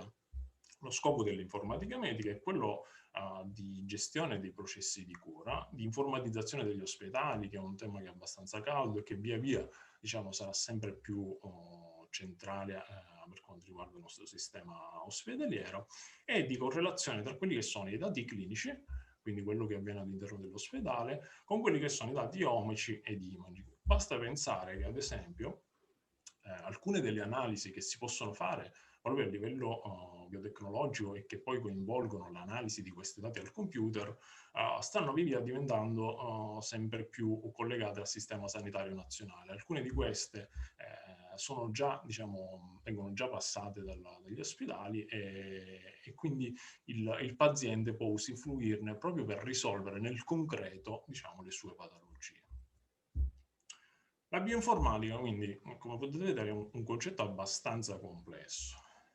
Dal punto di vista informatico, che è quello che questa laurea vuole dare, essa comprende e include, nella maggioranza, lo sviluppo di algoritmi, quindi di soluzioni computazionali che permettono di risolvere un problema, il famoso problem solving di cui si occupa l'informatica in generale, l'applicazione della teoria dell'informazione, perché dietro ci stanno delle teorie e degli strumenti matematici che ci permettono di analizzare l'informazione biologica o medica di cui abbiamo bisogno, ma anche l'utilizzo, il coinvolgimento e l'utilizzo di basi di dati per la memorizzazione delle cartelle cliniche piuttosto che per la memorizzazione dei dati omici, la data science che si occupa dell'analisi di questi dati, l'intelligenza artificiale perché ci permette di intervenire a supporto di quello che è l'intelligenza umana nello scoprire magari nuove soluzioni a delle patologie o a degli aspetti biologici che sono ancora, diciamo, poco studiati, l'elaborazione delle informazioni in generale, così come le scienze matematiche di base, quindi vediamo ad esempio la matematica, la fisica, il calcolo delle probabilità, la statistica, ed indubbiamente quella che è la conoscenza dell'architettura computazionale a disposizione. Da informatici c'è bisogno di conoscere gli strumenti fisici con cui poi si possono risolvere questi problemi. Avere un'architettura, ad esempio il vostro computer di casa, piuttosto che avere a disposizione le GPU, quelle su cui solitamente vengono comprate per giocare, ma che si possono utilizzare a livello scientifico, diciamo, può fare la differenza. A Verona è presente una realtà che è più unica ed rara. Infatti il corso di studi in bioinformatica triennale è partito nel 2006 e a livello proprio di laurea triennale è attualmente una delle poche realtà italiane. Il triennio combina fin dall'inizio quelle che sono le competenze di base sia informatiche che biologiche. Quindi nei primi 2 anni vengono dati le nozioni di base, in cui possiamo vedere quello che è la matematica, la programmazione, che è un aspetto principale, essenziale in questa laurea, piuttosto che i metodi per l'analisi dell'informazione, passando per gli algoritmi, l'architettura degli laboratori e sistemi operativi, fino agli elementi di chimica e di biologia o di biochimica. E poi al terzo anno ci sono via via gli argomenti sempre più specifici, gestione e modellazione di dati specifici di carattere bioinformatico, e elaborazione di segnali e immagini per la bioinformatica e via dicendo. Vi è la possibilità, non la possibilità, ma si devono fare dei tirocini come è previsto per gli altri corsi di laurea, e c'è una prova finale in cui lo studente poi può cimentarsi con l'argomento, diciamo, che più gli è di suo interesse. Ci sono alcune attività di scelta ed anche la possibilità di fare gli Erasmus come in tutti i corsi di laurea. Riguardo questo aspetto, posso dire che essendo la bioinformatica una scienza abbastanza nuova, è fortemente legata a quella che è la comunità scientifica internazionale. Quindi, proprio a proposito di Erasmus, essa può rappresentare un buon trampolino di lancio su quelle che sono le porte verso gli accessi all'estero. Avere infatti una laurea in bioinformatica, diciamo, permette di accedere a delle posizioni lavorative con molta più facilità verso l'estero.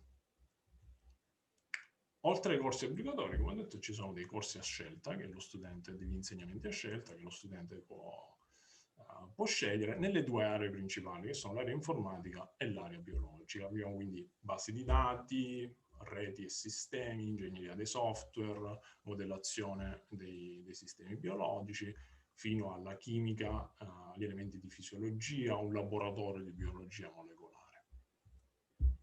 La laurea triennale, inoltre, dà accesso ai corsi di studi magistrali. Se questi corsi di studi sono in ambito biotecnologico o informatico, dà accesso a questi corsi senza alcun debito formativo. A Verona sono presenti, tra gli altri, già le lauree magistrali in ingegneria e scienze informatiche che sono state presentate, la laurea in Molecular and Medical Biotechnology, che è in inglese, e la più recente laurea in Medical Informatics, che è nata nel 2016, quindi abbastanza nuova, è una laurea in inglese ed è quello che è lo sbocco naturale della laurea triennale in bioinformatica. Vi ricordo che la laurea triennale è tenuta in un corso di laurea in italiano, mentre questo che è lo sbocco naturale è un corso di laurea in inglese, proprio perché, ecco, essendo una scienza abbastanza nuova, magari alcuni di voi dovranno poi affrontare il mondo del lavoro avendo comunque dei contatti con il mondo estero, al di fuori dell'Italia.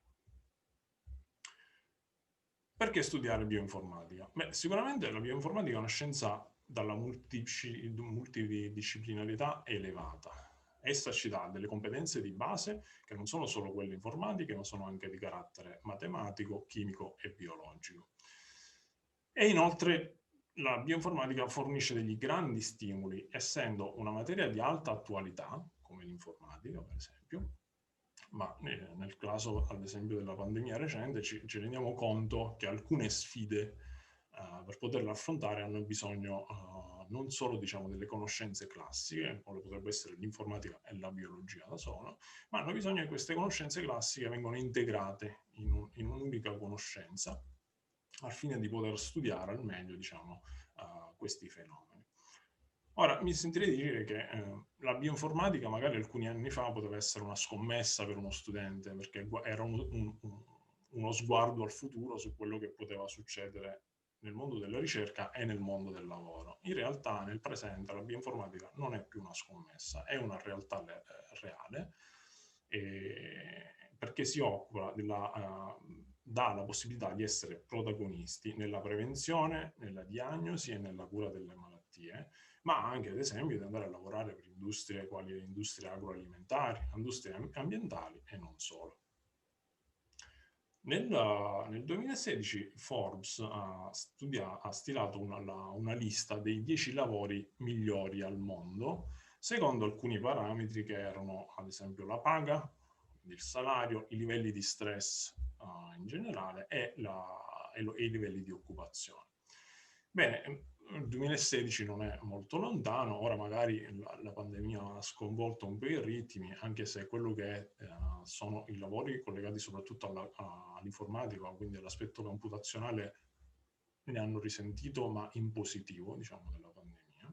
Bene, tra questi primi 10, la bioinformatica è capace di coprirne o si interessa più o meno di 5 legati a questi, perché ad esempio ci sono l'analisi dei dati, la statistica, la matematica, l'ingegneria dei software e l'analisi dei sistemi a livello di computer, quindi a livello informatico.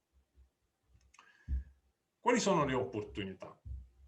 Beh, quando ci chiediamo da piccoli voglio andare a fare quel tipo di lavoro, semplicemente perché da piccoli, da qualche parte, abbiamo visto qualcuno che faceva quel lavoro. Voglio fare l'astronauta perché in TV ho visto l'astronauta che sta andando sulla Luna. Voglio fare il medico perché sono andato dal medico e mi sono appassionato, diciamo, alla medicina. Beh, qui la domanda è: dove sono i bioinformatici? Dove posso trovare questi bioinformatici?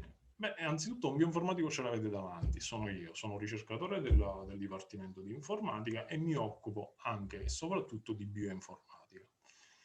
Ma oltre alle università, in realtà i bioinformatici si possono trovare nei centri di ricerca, che siano pubblici o privati, nelle industrie che fanno innovazione, in qualsiasi campo industriale.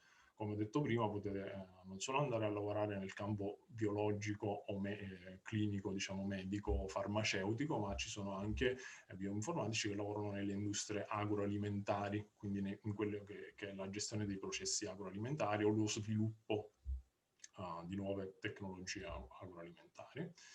Ma oltre a questo, diciamo, la laurea in bioinformatica offre anche varie opportunità in ambito lavorativo che sono meno specialistiche, diciamo, quindi meno a carattere bioinformatico e un po' più generiche, come possono essere ad esempio lo sviluppo di software, quindi una volta laureati si è comunque in grado di sviluppare software o di ingegnerizzare software, o ad esempio quello che è l'insegnamento. Difatti dà accesso a varie classi per l'insegnamento nelle scuole superiori e non solo. Si impara a modellare banche dati, nel caso particolare a modellare banche dati di tipo biologico, quindi tutto quello che è la modellazione di banche dati può essere un'opportunità di lavoro. Si impara a modellare processi, oppure a sviluppare linguaggi ed interfacce biomedicali, quindi quello che è l'interfaccia con interazione uomo-macchina. Cosa dire? Spero di avervi più o meno introdotto a quello che è il mondo della bioinformatica che si fa qui al Dipartimento di Informatica di Verona, e per quelli di voi che sceglieranno, diciamo, questa laurea, ci vediamo il prossimo anno a lezione. Allora, direi che abbiamo ancora, sono 3 minuti in anticipo, quindi abbiamo il classico quarto d'ora per le domande, se ne avete.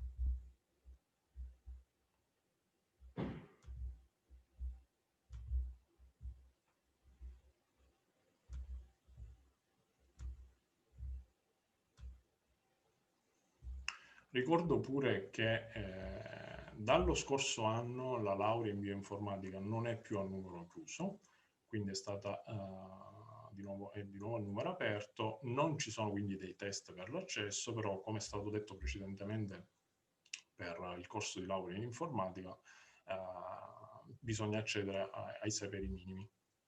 Quindi in questo, diciamo, le segreterie didattiche vi sapranno dare molte più informazioni.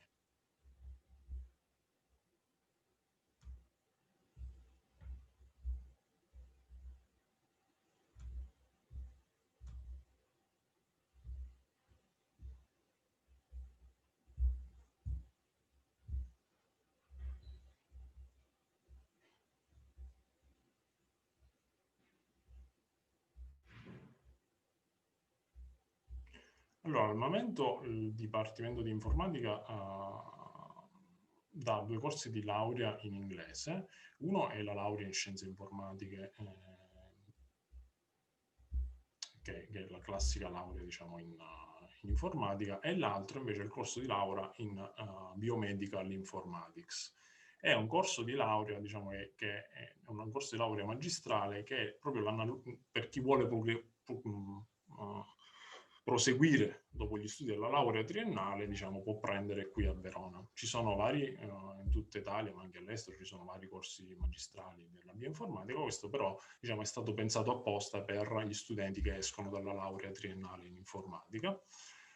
Per accedere c'è bisogno del B2 alla laurea magistrale, non alla laurea triennale, che è fatta in italiano, e uno dei grossi particolarità di questo corso di laurea è che anche se i professori sono quasi tutti italiani, in realtà tutti questi professori o ricercatori che fanno poi parte del corso docente hanno delle grandi connessioni col mondo della ricerca estero, quindi con tutto quello che è la scienza che si fa a livello mondiale. Motivo per cui essere preparati, diciamo, ad affrontare le questioni in inglese può essere di grande vantaggio. Difatti ci sono spesso molti professori esteri che vengono magari invitati per fare delle determinate, magari 1 o 2 lezioni, e gli studenti possono attendere queste lezioni, che è un grande vantaggio rispetto a quello che sono poi le lauree magistrali negli altri campi, diciamo. E sono in inglese, diciamo, gli argomenti dei corsi di laurea poi alla fine sono quelli per cui sono stati stabiliti, l'unica differenza è che sono forniti, diciamo, in lingua inglese. Ecco, spero di aver risposto. Per caso offre la possibilità di doppia laurea? Se sì, in quali stati? Allora, che io sono a conoscenza non offre la possibilità di doppia laurea, però questo potreste chiederlo alle segreterie. Va bene, non so se magari Sonia o Valeria hanno più informazioni rispetto a me, non mi ricordo che ci siano, diciamo, la possibilità di doppia laurea per la laurea in bioinformatica. Però è meglio, diciamo, chiedere alle segreterie didattiche per questo. È possibile passare dalla triennale di bioinformatica alla magistrale in data science? Sì, in generale è possibile passare da qualsiasi triennale a qualsiasi magistrale, di qualsiasi corso di studi.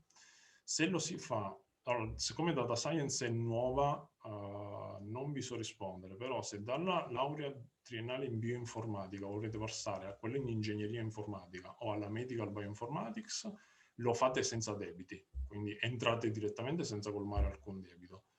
Non vi so dire con esattezza se questo vale pure per la laurea in data science, però credo che al più ci sarà un minimo di debito formativo da colmare.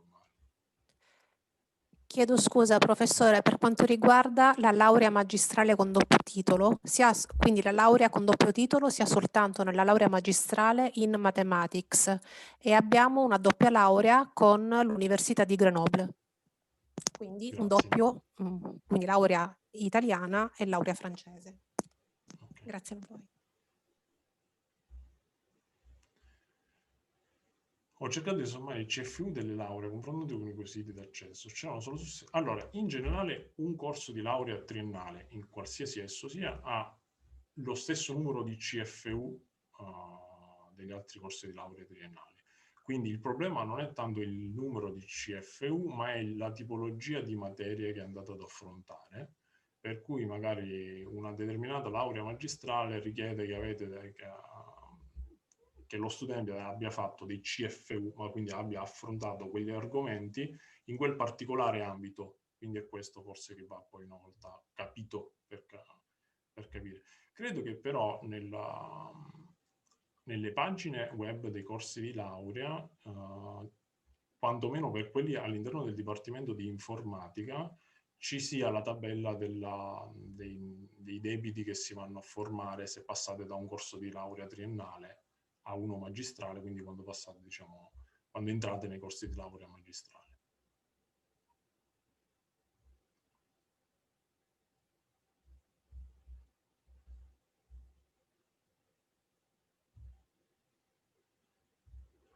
Nell'ambito della bioinformatica, un ricercatore cosa fa? Questa è una bella domanda, perché in realtà si fanno tante cose. In una delle slide vi ho accennato a quello che è la scienza multiomica, giusto? Ecco, ora in realtà di omiche ne esistono tante. Alcune volte un ricercatore è specializzato in una omica e quindi si occupa di quella particolare cosa. Analisi del DNA al computer, quindi come studi di tipo filogenetico, filogenomico, come si evolvono le specie, qual è l'informazione che è scritta all'interno di questo genoma che è ancora da decodificare. Ma in altri casi, per esempio, si occupano dell'analisi delle proteine, che è poi un'analisi a livello molecolare di simulazione di quello che può fare una proteina. Però non è solo questo, si può studiare ad esempio l'informatica medica, in cui si vanno a gestire, a studiare tutti quelli che sono i processi che intervengono all'interno ad esempio di un ospedale o nella gestione delle cartelle cliniche. Si possono sviluppare soluzioni specifiche per determinati problemi che siano o di carattere biologico o di carattere medico. E in alcuni casi, in realtà, la bioinformatica torna pure utile nel processo inverso, soprattutto a livello di ricerca, perché quello che facciamo come scienziati in generale è analizzare la natura e capire quali sono le leggi che regolano questa natura. Una volta che le capiamo, diciamo, cerchiamo di sfruttare e di tirare, diciamo, verso di noi queste leggi, quindi di sfruttarle a nostro vantaggio. La bioinformatica ci permette in alcuni casi di studiare quelle che sono le leggi naturali, di acquisirle, farle nostre e da questo sviluppare nuovi strumenti informatici che possiamo utilizzare poi per essere applicati magari in altri ambiti. Okay? Basti pensare ad esempio l'attuale calcolatore che Turing pensò inizialmente dovesse essere come una rete di neuroni che più o meno dialogavano tra di loro. In realtà questi neuroni alla fine furono delle valvole, però se ci pensate, questa idea è potuta arrivare dal fatto che nella biologia si è studiato che il cervello umano era fatto da neuroni. Uno degli strumenti moderni dell'informatica nel campo dell'intelligenza artificiale utilizza proprio uno strumento che sono le reti neurali artificiali, che sono dei modelli informatici che permettono di analizzare i dati e di prevedere o di classificare, diciamo, quello che si sta studiando, quello che si ha bisogno, diciamo, di analizzare. E sono più o meno al giorno d'oggi sono impiegate in quasi tutto quello che noi facciamo.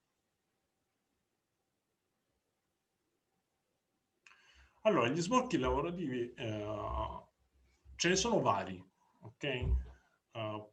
Potete scegliere di fare il bioinformatico, quindi come bioinformatico potete andare a lavorare, potete rimanere in università se volete, proseguire gli studi, fare un dottorato di ricerca in bioinformatica e poi magari andare avanti con la carriera universitaria. Ma non è solo questo, potete diventare dei ricercatori. I ricercatori non sono solo universitari, ma ci sono istituti di ricerca sia pubblici che privati.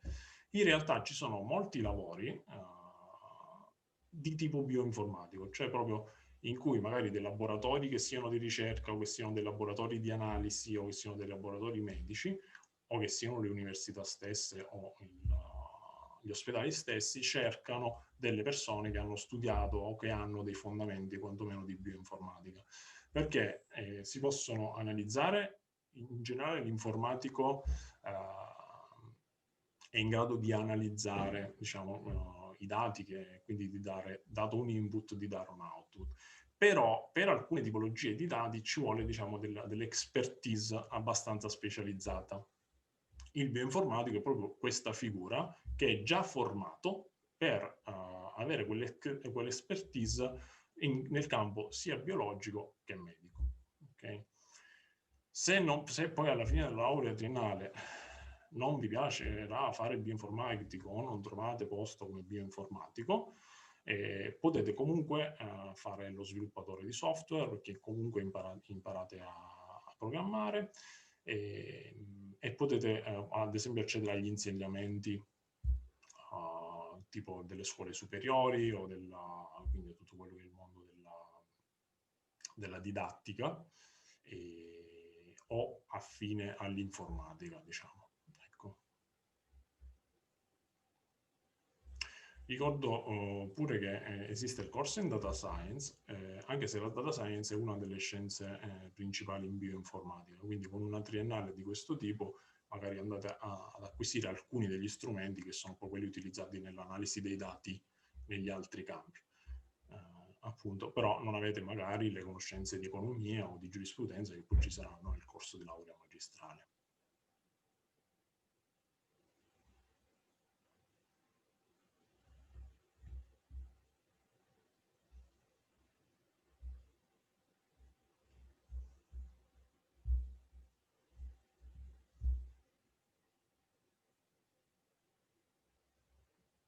Sicuramente la bioinformatica è una scienza nuova ed è molto affascinante proprio per questo, anche perché è nata da circa, si potrebbe dire da quel famoso 2003, quindi da una ventina di anni, in realtà è nata già negli anni 70 ed è cresciuta insieme all'informatica, però sta avendo un ruolo sempre più principale, sempre più da protagonista negli ultimi anni.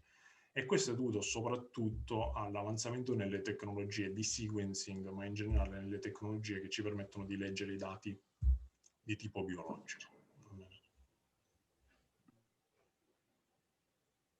Fate conto che, come dicevo prima, alcune delle patologie attualmente, diciamo, che vengono risolte, che vengono gestite negli ospedali, a volte per esempio avete bisogno di fare la risonanza magnetica. Okay? Che vi può costare 600 euro, come vi può costare 1000 euro, 2000 euro, non so di preciso. Alcune delle analisi di tipo bioinformatico, ad esempio l'analisi del genoma, per capire se magari voi siete predisposti a una particolare patologia genetica, o non solo predisposti, ma se ce l'avete proprio, ok? E questo lo si può fare solo sequenziando il genoma dell'individuo ed andando ad analizzare i dati che vengono da questo sequenziamento. Alcune di queste vengono già prescritte a livello medico, quindi è alla pari di un'analisi radiomica o di un attacco, o di quello che è una qualsiasi analisi che viene fatta in ospedale. Okay? E si prevede che da qui in avanti tutte queste analisi che al momento sono nell'area della ricerca scientifica, nel giro di pochi anni passino a quella che è l'attualità e quindi il set, l'insieme di analisi che possono essere prescritte all'interno di un istituto medico. La magistrale in Medical Bioinformatics no, non vi so dire se è un numero chiuso, mi pare di no, però ha un requisito per cui dovete possedere un livello B2 di inglese per potervi accedere.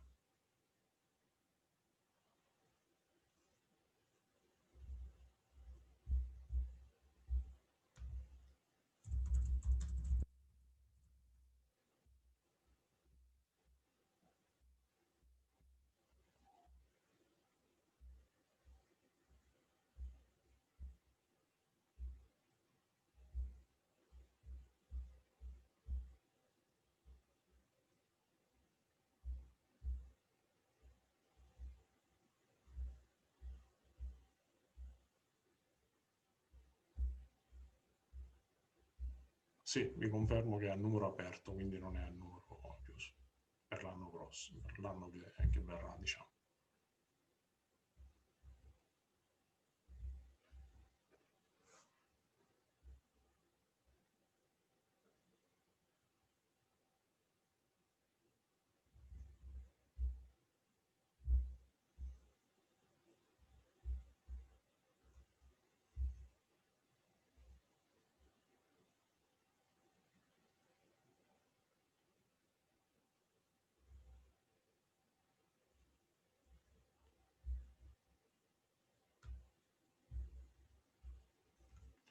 Ci sono altre domande? Abbiamo l'ultimo minuto, poi lascerò la parola alla collega di matematica.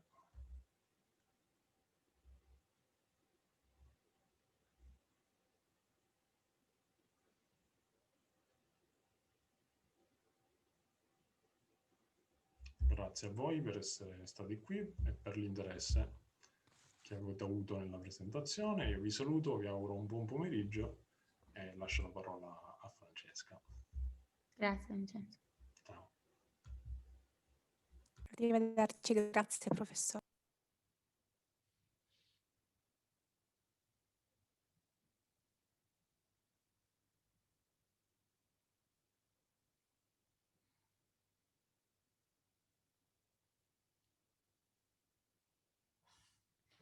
Ok, penso di poter cominciare io con la presentazione. Direi di sì. Ok.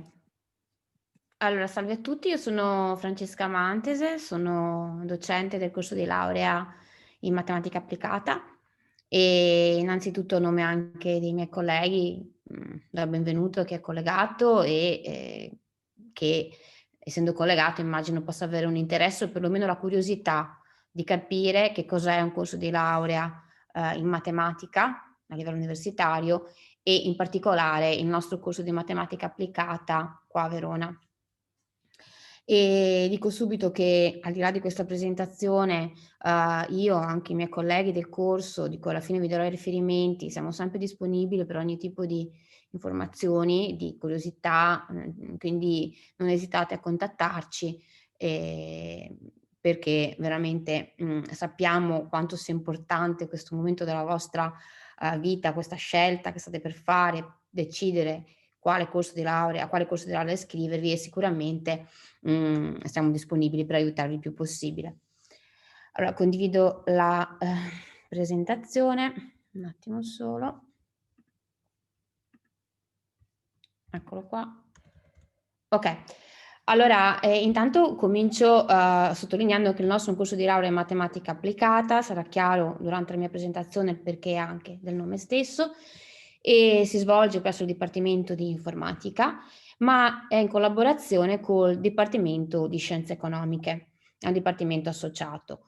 Spiego subito il perché di questa collaborazione, perché in qualche modo è anche, sta anche nella storia del nostro corso di laurea.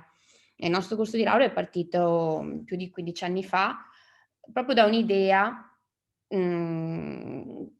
nata in comune tra il Dipartimento di Informatica e il Dipartimento di Scienze Economiche, perché gli economisti si sono accorti che si accorsero che non avevano più studenti con le competenze matematiche necessarie per affrontare le nuove sfide che la finanza e l'economia stavano per proporre. Voi siete forse troppo giovani per ricordarvi i disastri che ci sono stati anni fa, quando ancora non si approcciava anche al mondo della finanza con gli strumenti matematici giusti, provocando anche veramente crisi forti mondiali di cui abbiamo subito le ripercussioni per anni. Quindi c'è stata un po' questa idea congiunta di fare un corso di laurea in matematica applicata che avesse un indirizzo economico-finanziario che potesse poi sfociare in maniera naturale in una magistrale anche di tipo economico, proprio perché gli economisti stessi si sentivano di avere questa esigenza forte. Questa è un po' la storia di come è nata il nostro corso. Dopodiché il corso ha avuto da subito un bel successo, quindi si è sviluppato in maniera indipendente. Quindi non solo l'indirizzo economico-finanziario, ma negli anni si sono diventati sempre più importanti anche gli altri indirizzi, in particolare l'indirizzo applicativo computazionale, di cui poi vi parlerò in un secondo momento. Fatto questo cappello introduttivo, però vi vorrei prima di tutto parlare del perché studiare matematica a livello universitario. Dopo vi parlerò del perché studiare matematica da noi a Verona.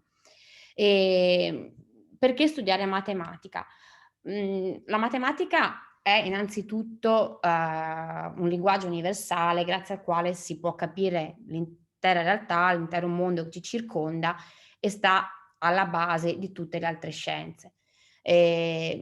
Per fare una buona scienza a qualsiasi livello ci vogliono delle buone conoscenze matematiche, dei buoni strumenti matematici via via sempre più sofisticati, tanto più si vuole entrare nel dettaglio e si vuole davvero avanzare col progresso scientifico in tutti i vari possibili settori. Quindi sicuramente la matematica è un linguaggio, uno strumento utilissimo per tutto il resto, e da qua la necessità di studiarla profondamente per poi poterla applicare nelle altre scienze.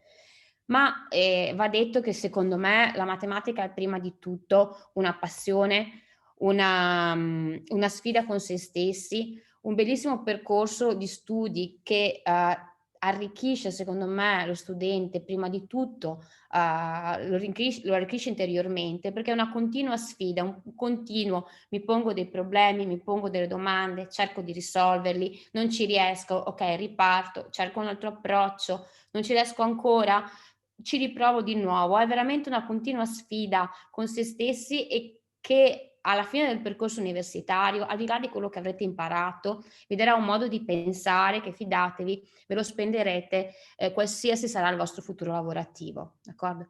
Quindi deve essere una passione, deve essere vissuta come una continua curiosità, una continua sfida, e non occorre essere dei geni per iscriversi a matematica o per essere dei bravi studenti in matematica. Secondo me per essere un bravo studente di matematica ci vuole, come dicevo, passione, grinta, costanza, determinazione, creatività, fantasia, tutte cose che al momento magari vi sembreranno strane, perché uno dice perché ci vuole creatività per studiare matematica, ma la matematica non è quella che pensate adesso che state finendo una scuola superiore. La matematica non è semplicemente risolvere uno studio di funzioni, la matematica è veramente la creatività della matematica, la fantasia sta in quello che vi dicevo anche prima, con gli strumenti che noi vi insegneremo, riuscire ad applicarli, riuscire a metterli insieme per cercare nuovi sviluppi, per cercare di andare avanti, per cercare di risolvere in maniera creativa i problemi che avete, d'accordo?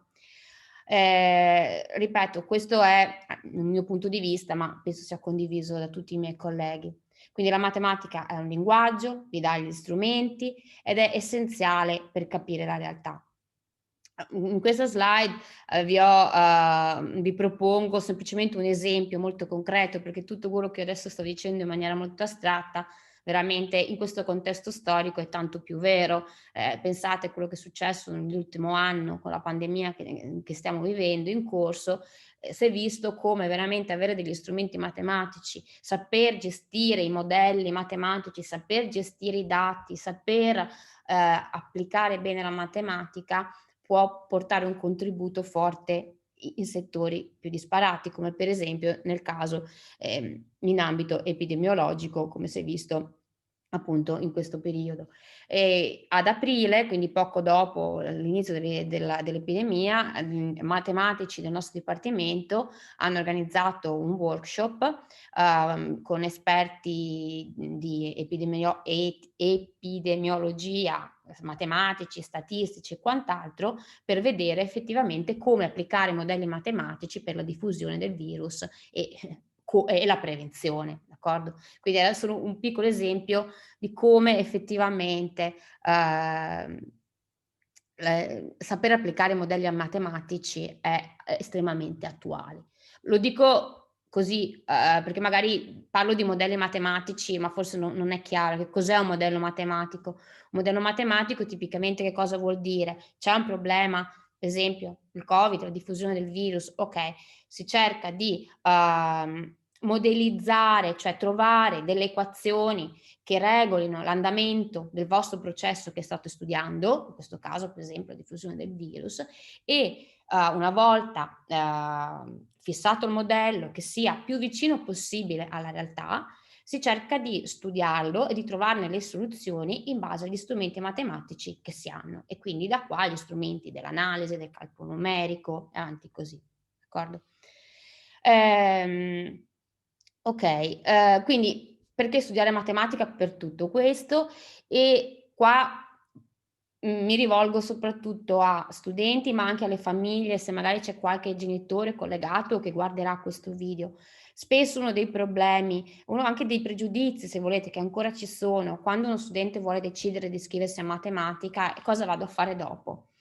Ma fai matematica perché dopo vuoi insegnare, perché sembra che l'unico sbocco di un corso di laurea in matematica sia l'insegnamento. L'insegnamento è e resta uno sbocco importantissimo, secondo me è un mestiere estremamente nobile, perché quando uno studente si accorge di avere una forte passione, come tipicamente è quella per la matematica, non c'è niente di più bello che comunicarla e di trasmetterla a ragazzi e a studenti futuri, ok? Quindi questo va detto. Ma forse non è chiaro come, soprattutto attualmente, una persona laureata in matematica possa trovare tra i lavori più disparati. Il lavoro un matematico se lo inventa, se lo costruisce in base a quelli che sono i propri gusti, a quelle che sono le proprie attitudini e quella che è chiaro che gli strumenti ce li ha, d'accordo? E chiaro, un genitore che dice mio figlio fa matematica non è un lavoro standard, come dire, non so, faccio il medico, faccio l'avvocato, uno non ha ben chiaro quando comincia a studiare che cosa andrà a fare. Io vi posso dare la certezza che se uno studente è serio, bravo, determinato, riesce a trovare e a farsi un percorso lavorativo di grande soddisfazione, sia in termini proprio di soddisfazione personale che anche in termini economici. Vi faccio vedere un paio di 3-4 articoli che sono comparsi sul Sole 24 Ore un paio di anni fa, ecco 2018, ma sono già datati. Per esempio questo, diamo i numeri, perché le aziende ora assumono matematici. Un altro, il matematico, uno che sa imparare. Guardate questo che comincia dicendo finalmente in Italia aumentano i laureati in matematica, più che raddoppiati. Perché? Perché anche a livello di associazione industriale, di livello governativo e ministeriale, ci si è accorti che nei decenni precedenti c'erano troppo pochi laureati in matematica rispetto alle esigenze del mercato.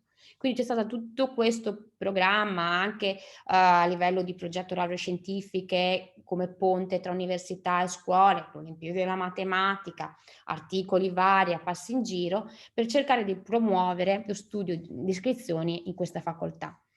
e devo dire che effettivamente abbiamo visto un buon successo, le matricole stanno aumentando e i nostri corsi sono sempre più frequentati e per noi è un gran successo. Mi piace anche questo in particolare, il matematico trova lavoro in azienda, che comincia con questo passaggio: vuoi fare matematica? Beh, allora ti piace insegnare. È quello che dicevo prima, è un luogo comune, ma forse non lo era così un luogo comune anni fa. Adesso veramente, guardate cosa scrive qua sotto: se sorprende fino a un certo punto vedere un ex normalista in Google, sostanzialmente Google assume tantissimi matematici, è meno immediato pensare che servono i matematici in beretta, ok, che fanno armi, vabbè, non è proprio un esempio il mio preferito, ma comunque c'è, oppure in Camozzi colosso dell'automazione industriale, d'accordo? Quindi solo per dirvi come veramente i lavori possono essere tra i più vari. E mi piace anche riportarvi questo articolo, anche questo di un paio d'anni fa. Questo Alessio Figalli è un ragazzo che ha 34 anni, si è laureato in matematica alla Sapienza, adesso è già professore in Svizzera, e ha vinto un importante premio che si chiama la medaglia Field, che è una specie di Nobel che danno a matematici giovani sotto i 40.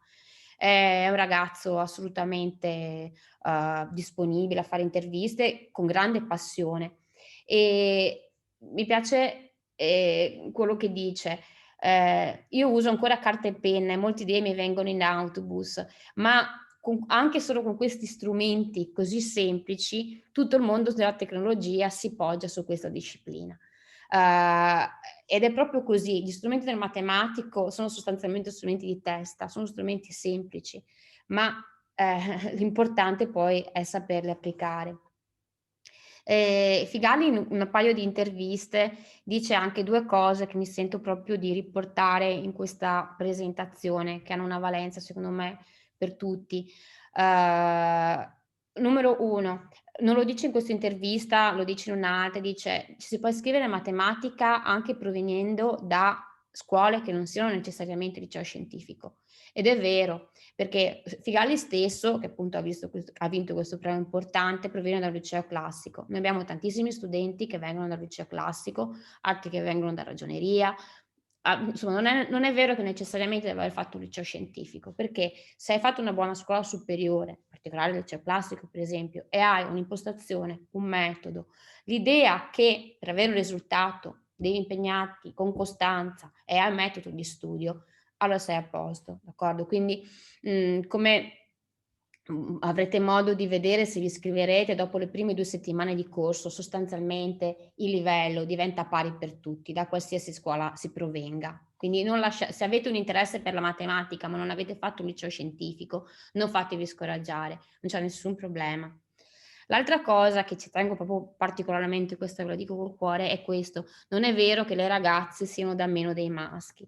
Ecco, purtroppo c'è ancora tanto pregiudizio in questo.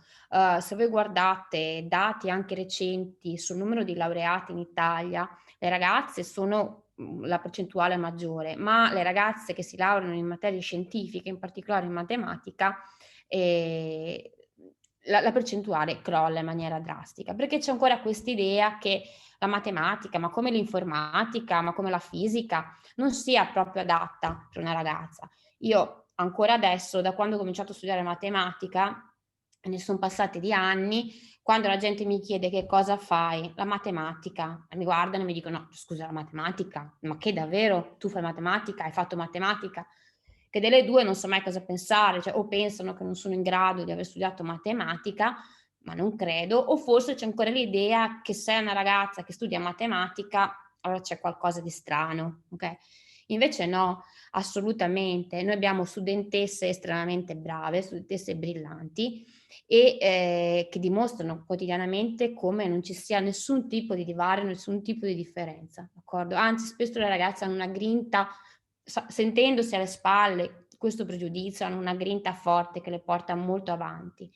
Ecco, per fortuna le cose stanno cambiando, questo sì, assolutamente, le cose stanno cambiando e cambiano perché ciascuno di noi si deve fare artefice di questo cambiamento. Quindi questo è anche un appello proprio accorato che faccio alle ragazze, che sentono in qualche modo questa passione per la matematica, mi raccomando, fatevi valere perché è un ambiente che vi può dare tanta soddisfazione. Ok, e detto questo, concludo questa mia carrellata iniziale sul perché studiare matematica con, ok, anche qua un po' datato, scusate, del 2014 dovrei aggiornare questa slide, ma insomma l'idea c'è. Non è vero che un matematico, come dicevo, sia anche una figura poco pagata nel mondo lavorativo, d'accordo? Cioè un matematico può veramente avere delle belle soddisfazioni. Questi sono i lavori, per esempio, più pagati negli Stati Uniti, secondo una fonte del Wall Street Journal di qualche anno fa, e come vedete al primo posto c'è il matematico. Perché? Perché il matematico sa applicare teorie e formule per insegnare o risolvere problemi tra i più disparati in campo finanziario, in campo dell'educazione, nell'industria del clima. Ecco, solo qualche esempio, d'accordo? Quindi giusto per farvi anche capire come il mondo del lavoro è in continua evoluzione. Quindi io penso sempre, voi siete studenti che ora dovete fare una scelta importante, non sapendo quale sarà l'ambiente lavorativo in cui vi dovrete inserire tra 5 anni, d'accordo? Quindi secondo me un corso di laurea in matematica è un ottimo investimento perché qualsiasi sarà il mercato del lavoro tra 5 anni, voi avrete tutti gli strumenti e tutte le skill per potervi adattare a quello che ci sarà e per costruirvi un vostro percorso lavorativo sicuramente brillante. Ecco, e di questo veramente ne sono profondamente convinta. Adesso veniamo a perché studiare matematica applicata a Verona. Come dicevo, ci sono tantissimi corsi di laurea in matematica in tutto il panorama nazionale, ma ce ne sono pochi mirati alle applicazioni come il nostro. Infatti il nostro corso di laurea propone un'offerta formativa originale perché parte da una solida preparazione di base nelle classiche discipline della matematica. È e resta un corso di base in matematica, ok, triennale in matematica. Quindi si fanno bene tutte le classiche materie, l'analisi, l'algebra, la geometria, la probabilità. Io per esempio insegno algebra lineare, algebra, e vi assicuro si fanno benissimo in maniera rigorosa e in maniera estremamente di base e fatta bene. Ma questa preparazione poi viene mirata a poter essere applicata in vari settori. Allora qua ci possono essere più possibili indirizzi nel nostro percorso. C'è il percorso economico-finanziario, di cui vi ho parlato anche all'inizio, che è quello che un pochino ha dato origine a questo corso di laurea. Quindi ci sono corsi di tipo economico, cioè microeconomia, macroeconomia, per chi sceglie questo indirizzo, finalizzato a una specializzazione appunto in ambito economico-finanziario. C'è invece un percorso modellistico computazionale che mette un po' insieme tanti aspetti, la matematica, l'economia, la statistica, l'analisi numerica, d'accordo? E non c'è scritto, ma resta da dire, ci tengo a dirlo particolarmente io perché vengo da una formazione di matematica pura, che il fatto di avere delle applicazioni è un'opportunità in più, ma anche uno studente che una volta iscritto si rende conto di essere più interessato agli aspetti puri della matematica, cioè agli aspetti più teorici della matematica, comunque la nostra offerta formativa copre tutti gli ambiti, anche quelli più astratti, d'accordo? Ok, poi qual è l'altra cosa che ci caratterizza come corso di laurea rispetto ad altri nel panorama italiano? Che abbiamo un ottimo programma di attività di laboratorio, molti collegamenti per fare stage a livello aziendale, d'accordo? Molto scambio con le aziende e ovviamente questo non è proprio nostro tipico, ma sicuramente ce l'hanno un po' tutti, noi puntiamo tantissimo ad andare all'estero per un periodo di Erasmus, programmi di mobilità internazionale e stage. Va detto che ho fatto prima la presentazione per la magistrale, che in realtà noi spingiamo molto perché gli studenti vadano all'estero durante la magistrale. Perché? Perché secondo noi la triennale va fatta in maniera molto di base, solida, e quando lo studente è un pelino più maturo a livello di magistrale, allora secondo noi è veramente il momento di investire tutto per andare all'estero e per fare un percorso di formazione anche fuori. Detto questo, noi siamo felicissimi se anche i nostri studenti della magistrale vanno all'estero col programma di Erasmus, perché veramente pensiamo che sia un'opportunità da cogliere in questo vostro momento di vita. È proprio il momento giusto per fare un'esperienza di questo tipo mentre si è studente all'università.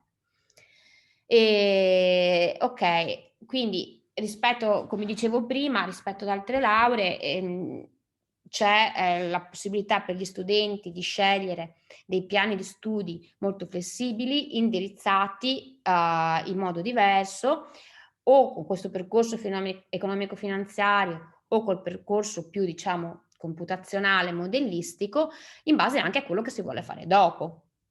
Perché? Perché dopo ci possono essere sbocchi diversi. Ci possa essere uno sbocco naturale nella laurea magistrale in mathematics da noi, diciamo che ha un indirizzo più modellistico computazionale, oppure c'è il percorso economico-finanziario che va a finire in maniera naturale nella magistrale in finanza, in banca e finanza, presso il Dipartimento di Economia dell'Università di Verona. Come vi dicevo prima, la nostra collaborazione con Economia fa sì che se uno studente fa l'economico-finanziario, l'indirizzo economico-finanziario, come sbocco possibile può avere anche la magistrale in finanza. Okay? Cerco di essere più chiara, non vorrei aver fatto casino. Quando ci si laurea in matematica applicata si può accedere a qualsiasi tipo di magistrale in matematica, da noi, negli altri atenei, all'estero, ovunque, d'accordo? In più, quello che vi stiamo dicendo è, se uno studente è interessato a argomenti di tipo economico-finanziario, avendo fatto il percorso, il curriculum economico-finanziario, può accedere anche alla magistrale in banca e finanza offerta da Economia, d'accordo? Ecco, rispetto anche a altri corsi di laurea, quello che ci caratterizza è veramente questo. Puntiamo tantissimo sull'ambito modellistico, numerico, esperimenti numerici, laboratori, c'è veramente molto investimento in questo.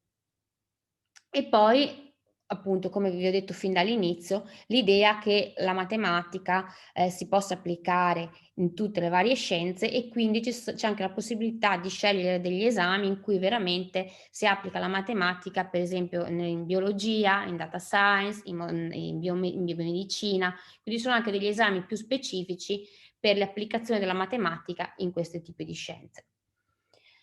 Allora, come vi dicevo, ci sono questi due curricula, l'economico-finanziario e il modellistico computazionale, che condividono gli insegnamenti di base, come per esempio analisi, algebra, geometria, fondamenti della matematica, fisica 1, ricerca operativa.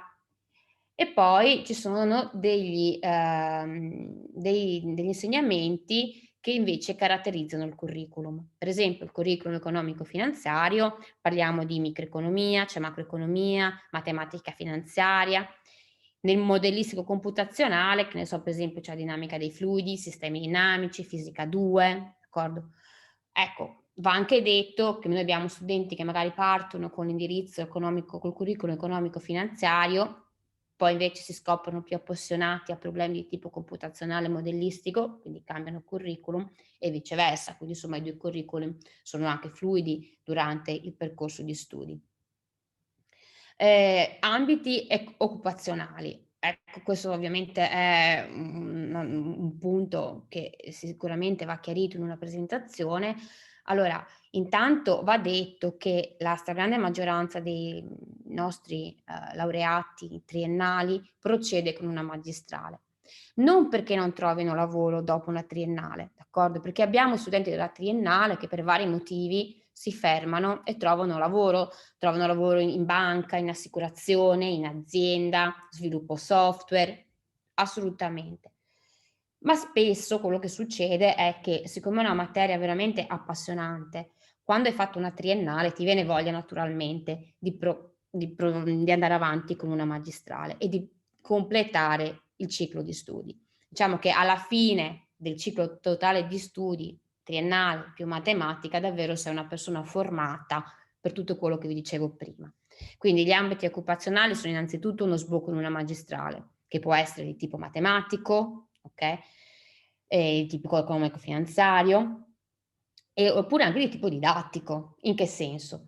Noi abbiamo la nostra laurea magistrale collegata alla triennale, che è una laurea che si chiama Mathematics, perché è tutta erogata in inglese, ottima opportunità per esercitarsi anche con la lingua, che ha 2 curriculum principale, il curriculum applicativo, che diciamo è un po' la continuazione della triennale. Facciamo parte di un consorzio europeo per la matematica per l'industria, quindi si mira molto appunto alla matematica applicata per l'industria, e poi c'è un percorso di tipo didattico per formazione degli insegnanti. Perché? Perché poi ci rendiamo conto che, come vi dicevo all'inizio, quando uno studente si appassiona, magari parte il primo anno di triennale e non si pone il problema di un giorno di andare a insegnare, ma arriva alla magistrale e capisce che l'insegnamento è una strada che gli piacerebbe percorrere. Ci sono delle normative ovviamente ministeriali su cui bisogna essere sempre aggiornati. La nostra magistrale, scusate, nel nostro Ateneo in Mathematics offre un ottimo curriculum anche didattico, dove ci sono esami specifici per poi poter andare a insegnare materie matematica e fisica nelle scuole medie o superiori. Resta il fatto che uno studente di tipo triennale che si laurea da noi in matematica applicata può benissimo fare una qualsiasi altra laurea magistrale in matematica, anche in matematica pura, Padova, Trento, da noi, all'estero, dove vuole. Ecco, questo ve l'ho già detto prima, l'accesso alla magistrale in banca e finanza, oppure inserimento in gruppi di lavoro appunto presso istituti finanziari. Tipicamente dopo la triennale è più facile trovare lavoro in compagnie di assicurazioni, istituti finanziari, banche, oppure in industria, sviluppo software, cose del genere. Ecco, da partire dall'attuale anno accademico, e sarà valido anche per l'anno successivo, il corso di laurea matematica è diventato un corso di laurea ad accesso libero.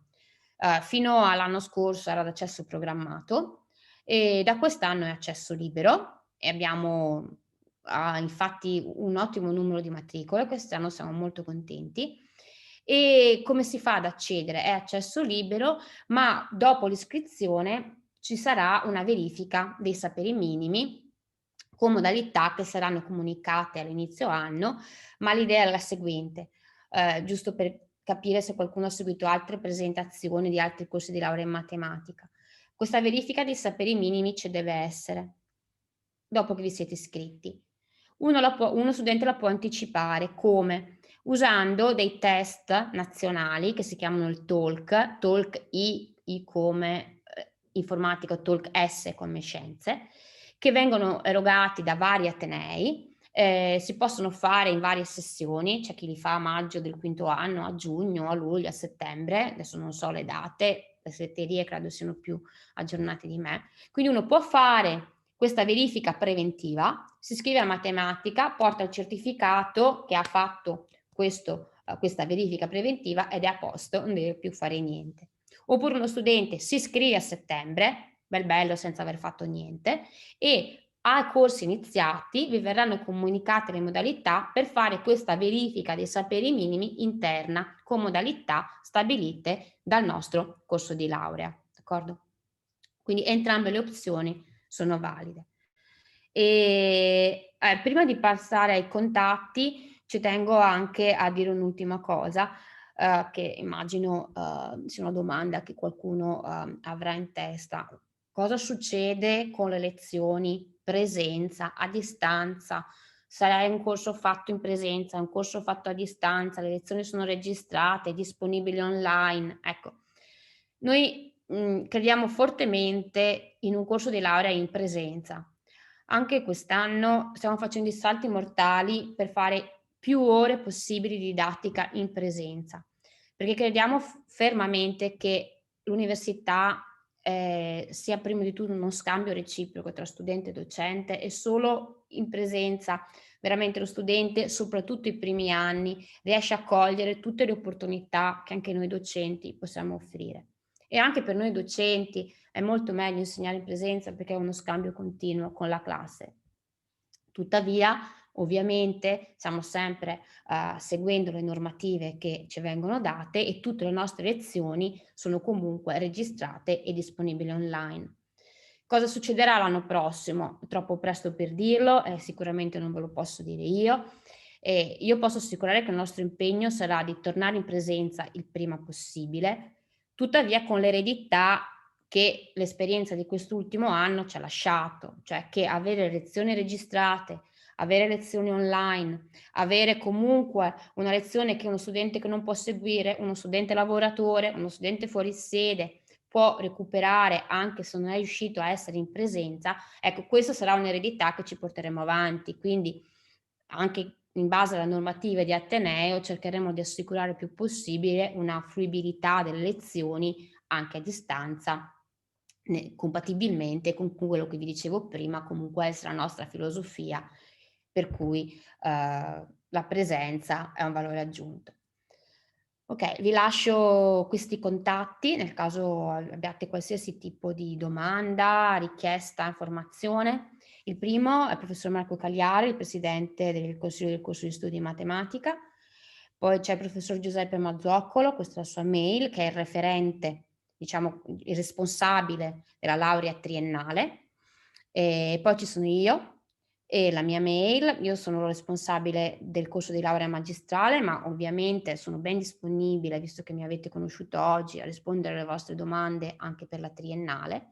E poi penso che anche quest'anno abbiamo attivato anche l'anno scorso un gruppo Telegram per gli studenti che hanno curiosità, che si vogliono iscrivere, ma penso lo attiveremo un po' più avanti, quando sarà più vicina alla vostra scelta, quindi magari verso l'estate. Ecco, con questo ho sostanzialmente finito la mia presentazione e se ci sono domande o curiosità, sono ben contenta di potervi rispondere.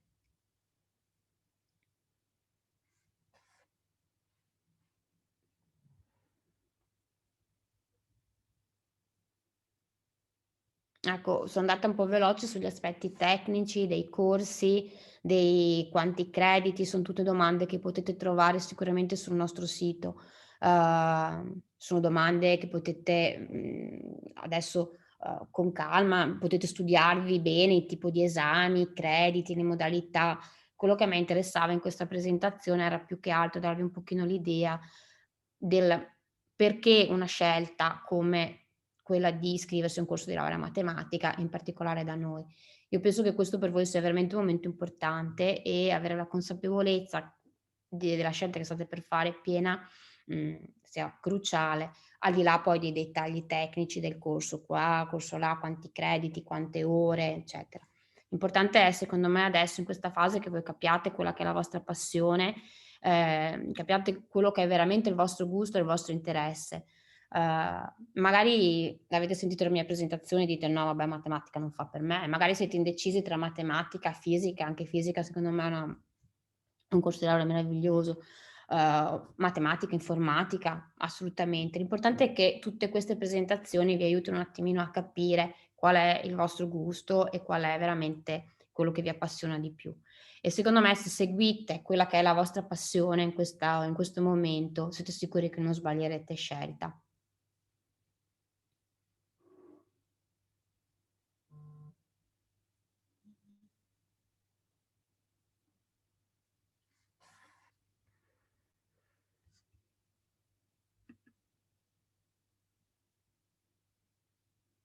Ok, visto che mi è stato scritto è previsto l'obbligo di frequenza, no, non c'è obbligo di frequenza di nessun tipo di corso, forse c'è un obbligo in qualche laboratorio, no, ma della magistrale, non c'è obbligo di frequenza. La frequenza non è un obbligo, diciamo che è un'opportunità perché, ripeto, essere in presenza, secondo me, aiuta moltissimo la comprensione, e quello che dico sempre, aiuta moltissimo anche perché se non frequenti, sei da solo, e soprattutto all'inizio, non sai, ti pare di non capire niente, ti sembra tutto difficile. Se sei in presenza e ti confronti anche con i colleghi, ti accorgi che quello che non capisci tu probabilmente non lo sta capendo neanche il tuo compagno, e magari quello che invece sembra aver capito tutto dopo non ha capito niente. Quindi aiuta moltissimo, secondo me, anche ad avere una consapevolezza di quello che si sta facendo. Detto questo, chi magari non può frequentare, come vi ho detto, cercheremo di mettere il più possibile materiale anche online, e spesso io consiglio, non potete frequentare, magari cercate di venire 1 o 2 volte per avere dei contatti con altri studenti che frequentano, che magari vi possono passare informazioni.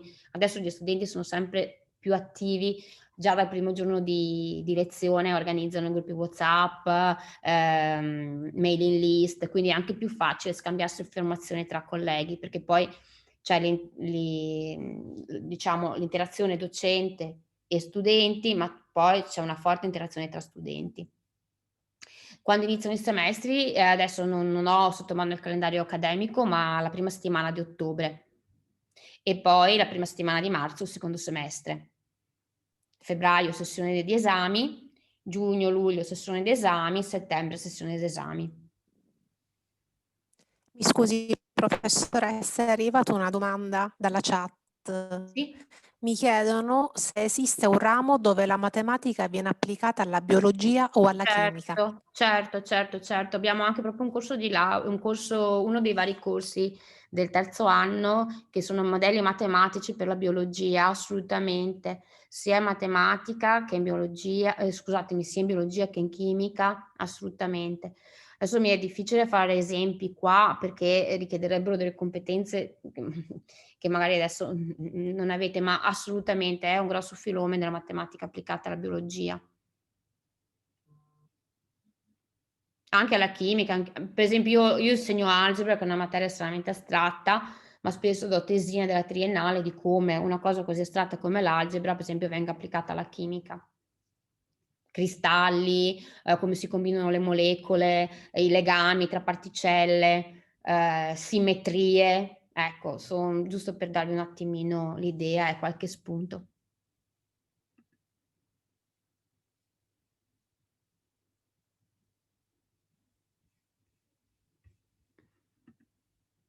Ecco, diciamo che anche quell'esempio che vi ho fatto all'inizio, quando vi ho parlato di quell'evento,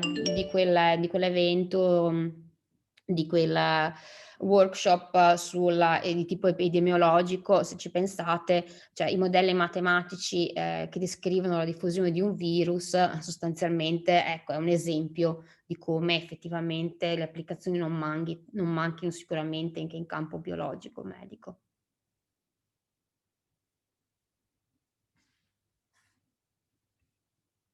Ma veramente sono le più disparate. Per esempio abbiamo una studentessa che qualche anno fa si è laureata da noi, poi è andata a disegnare, lavora in un'azienda nella provincia di Vicenza che fa montagne russe, per dire. Perché? Perché comunque quando disegni le montagne russe devi avere ben presente curvature, come tangenti e via dicendo, ecco, solo lavoro di forze, solo per darvi qualche spunto. Quindi le applicazioni sono veramente innumerevoli. E comunque anche l'indirizzo economico-finanziario, diciamo che ogni anno ha sempre un buon numero di studenti interessati, e i nostri colleghi di economia sono contenti, cioè quando i nostri studenti di matematica applicata poi arrivano in economia con la laurea magistrale in banca e finanza, si accorgono effettivamente di avere degli studenti di alta qualità. Quindi sono tutte conferme che l'offerta formativa che vi proponiamo sia veramente di qualità e di valore. Poi spezzo una lancia a favore anche del corpo docente, un corpo docente molto giovane il nostro, molto disponibile. I numeri, per quanto siamo contenti, vi ho detto che stiano crescendo, comunque sono classi mediamente limitate, 60-70 persone. gli studenti, quindi c'è ancora un rapporto molto, non dico personale, ma sono molto vicino con i docenti. Quindi anche questo secondo me è un buon punto per scegliere come sede Verona.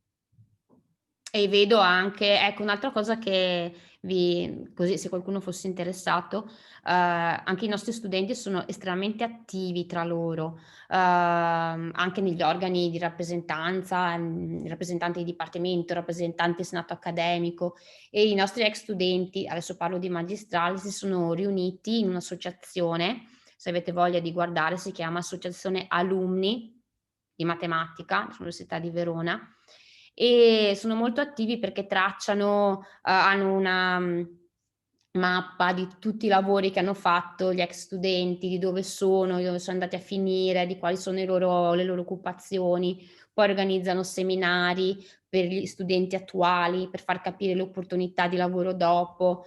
Sono molto a disposizione. Loro magari, essendo già anni che lavorano, hanno contatti con aziende e con altre università estere e sono sempre disponibili a scambiarli con gli attuali studenti, quindi c'è davvero un bel clima anche tra studenti nuovi, vecchi, in itinere, quindi siamo contenti anche noi come docenti di vedere questa bella collaborazione tra studenti, che secondo me è un punto importantissimo quando si sta studiando all'università.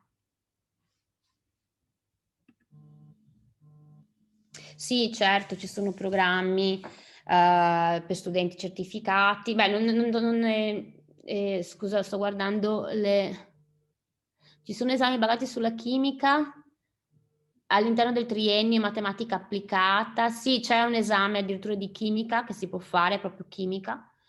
E programmi per studenti certificati, sì, ci sono, ma non sono tanto i programmi diversi, sono le modalità di esame diverse per studenti certificati. Questo però non è solo un nostro come matematica, ma c'è un ufficio disabilità di Ateneo che raccoglie le esigenze, poi comunica con noi docenti e ci si accorda sulle modalità, per esempio di esame. Ho messo il link in chat se dovessero esserci Grazie. ulteriori domande, prego.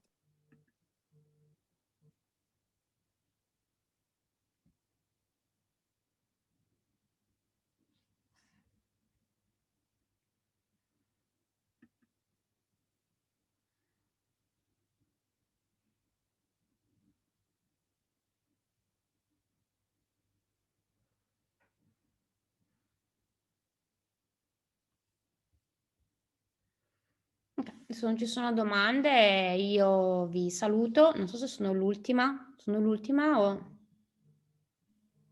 non so. Sì, professoressa. Okay, bene, allora ringrazio tutti. Se non ci sono domande vi saluto e ripeto, siamo sempre a disposizione per ogni altra questione.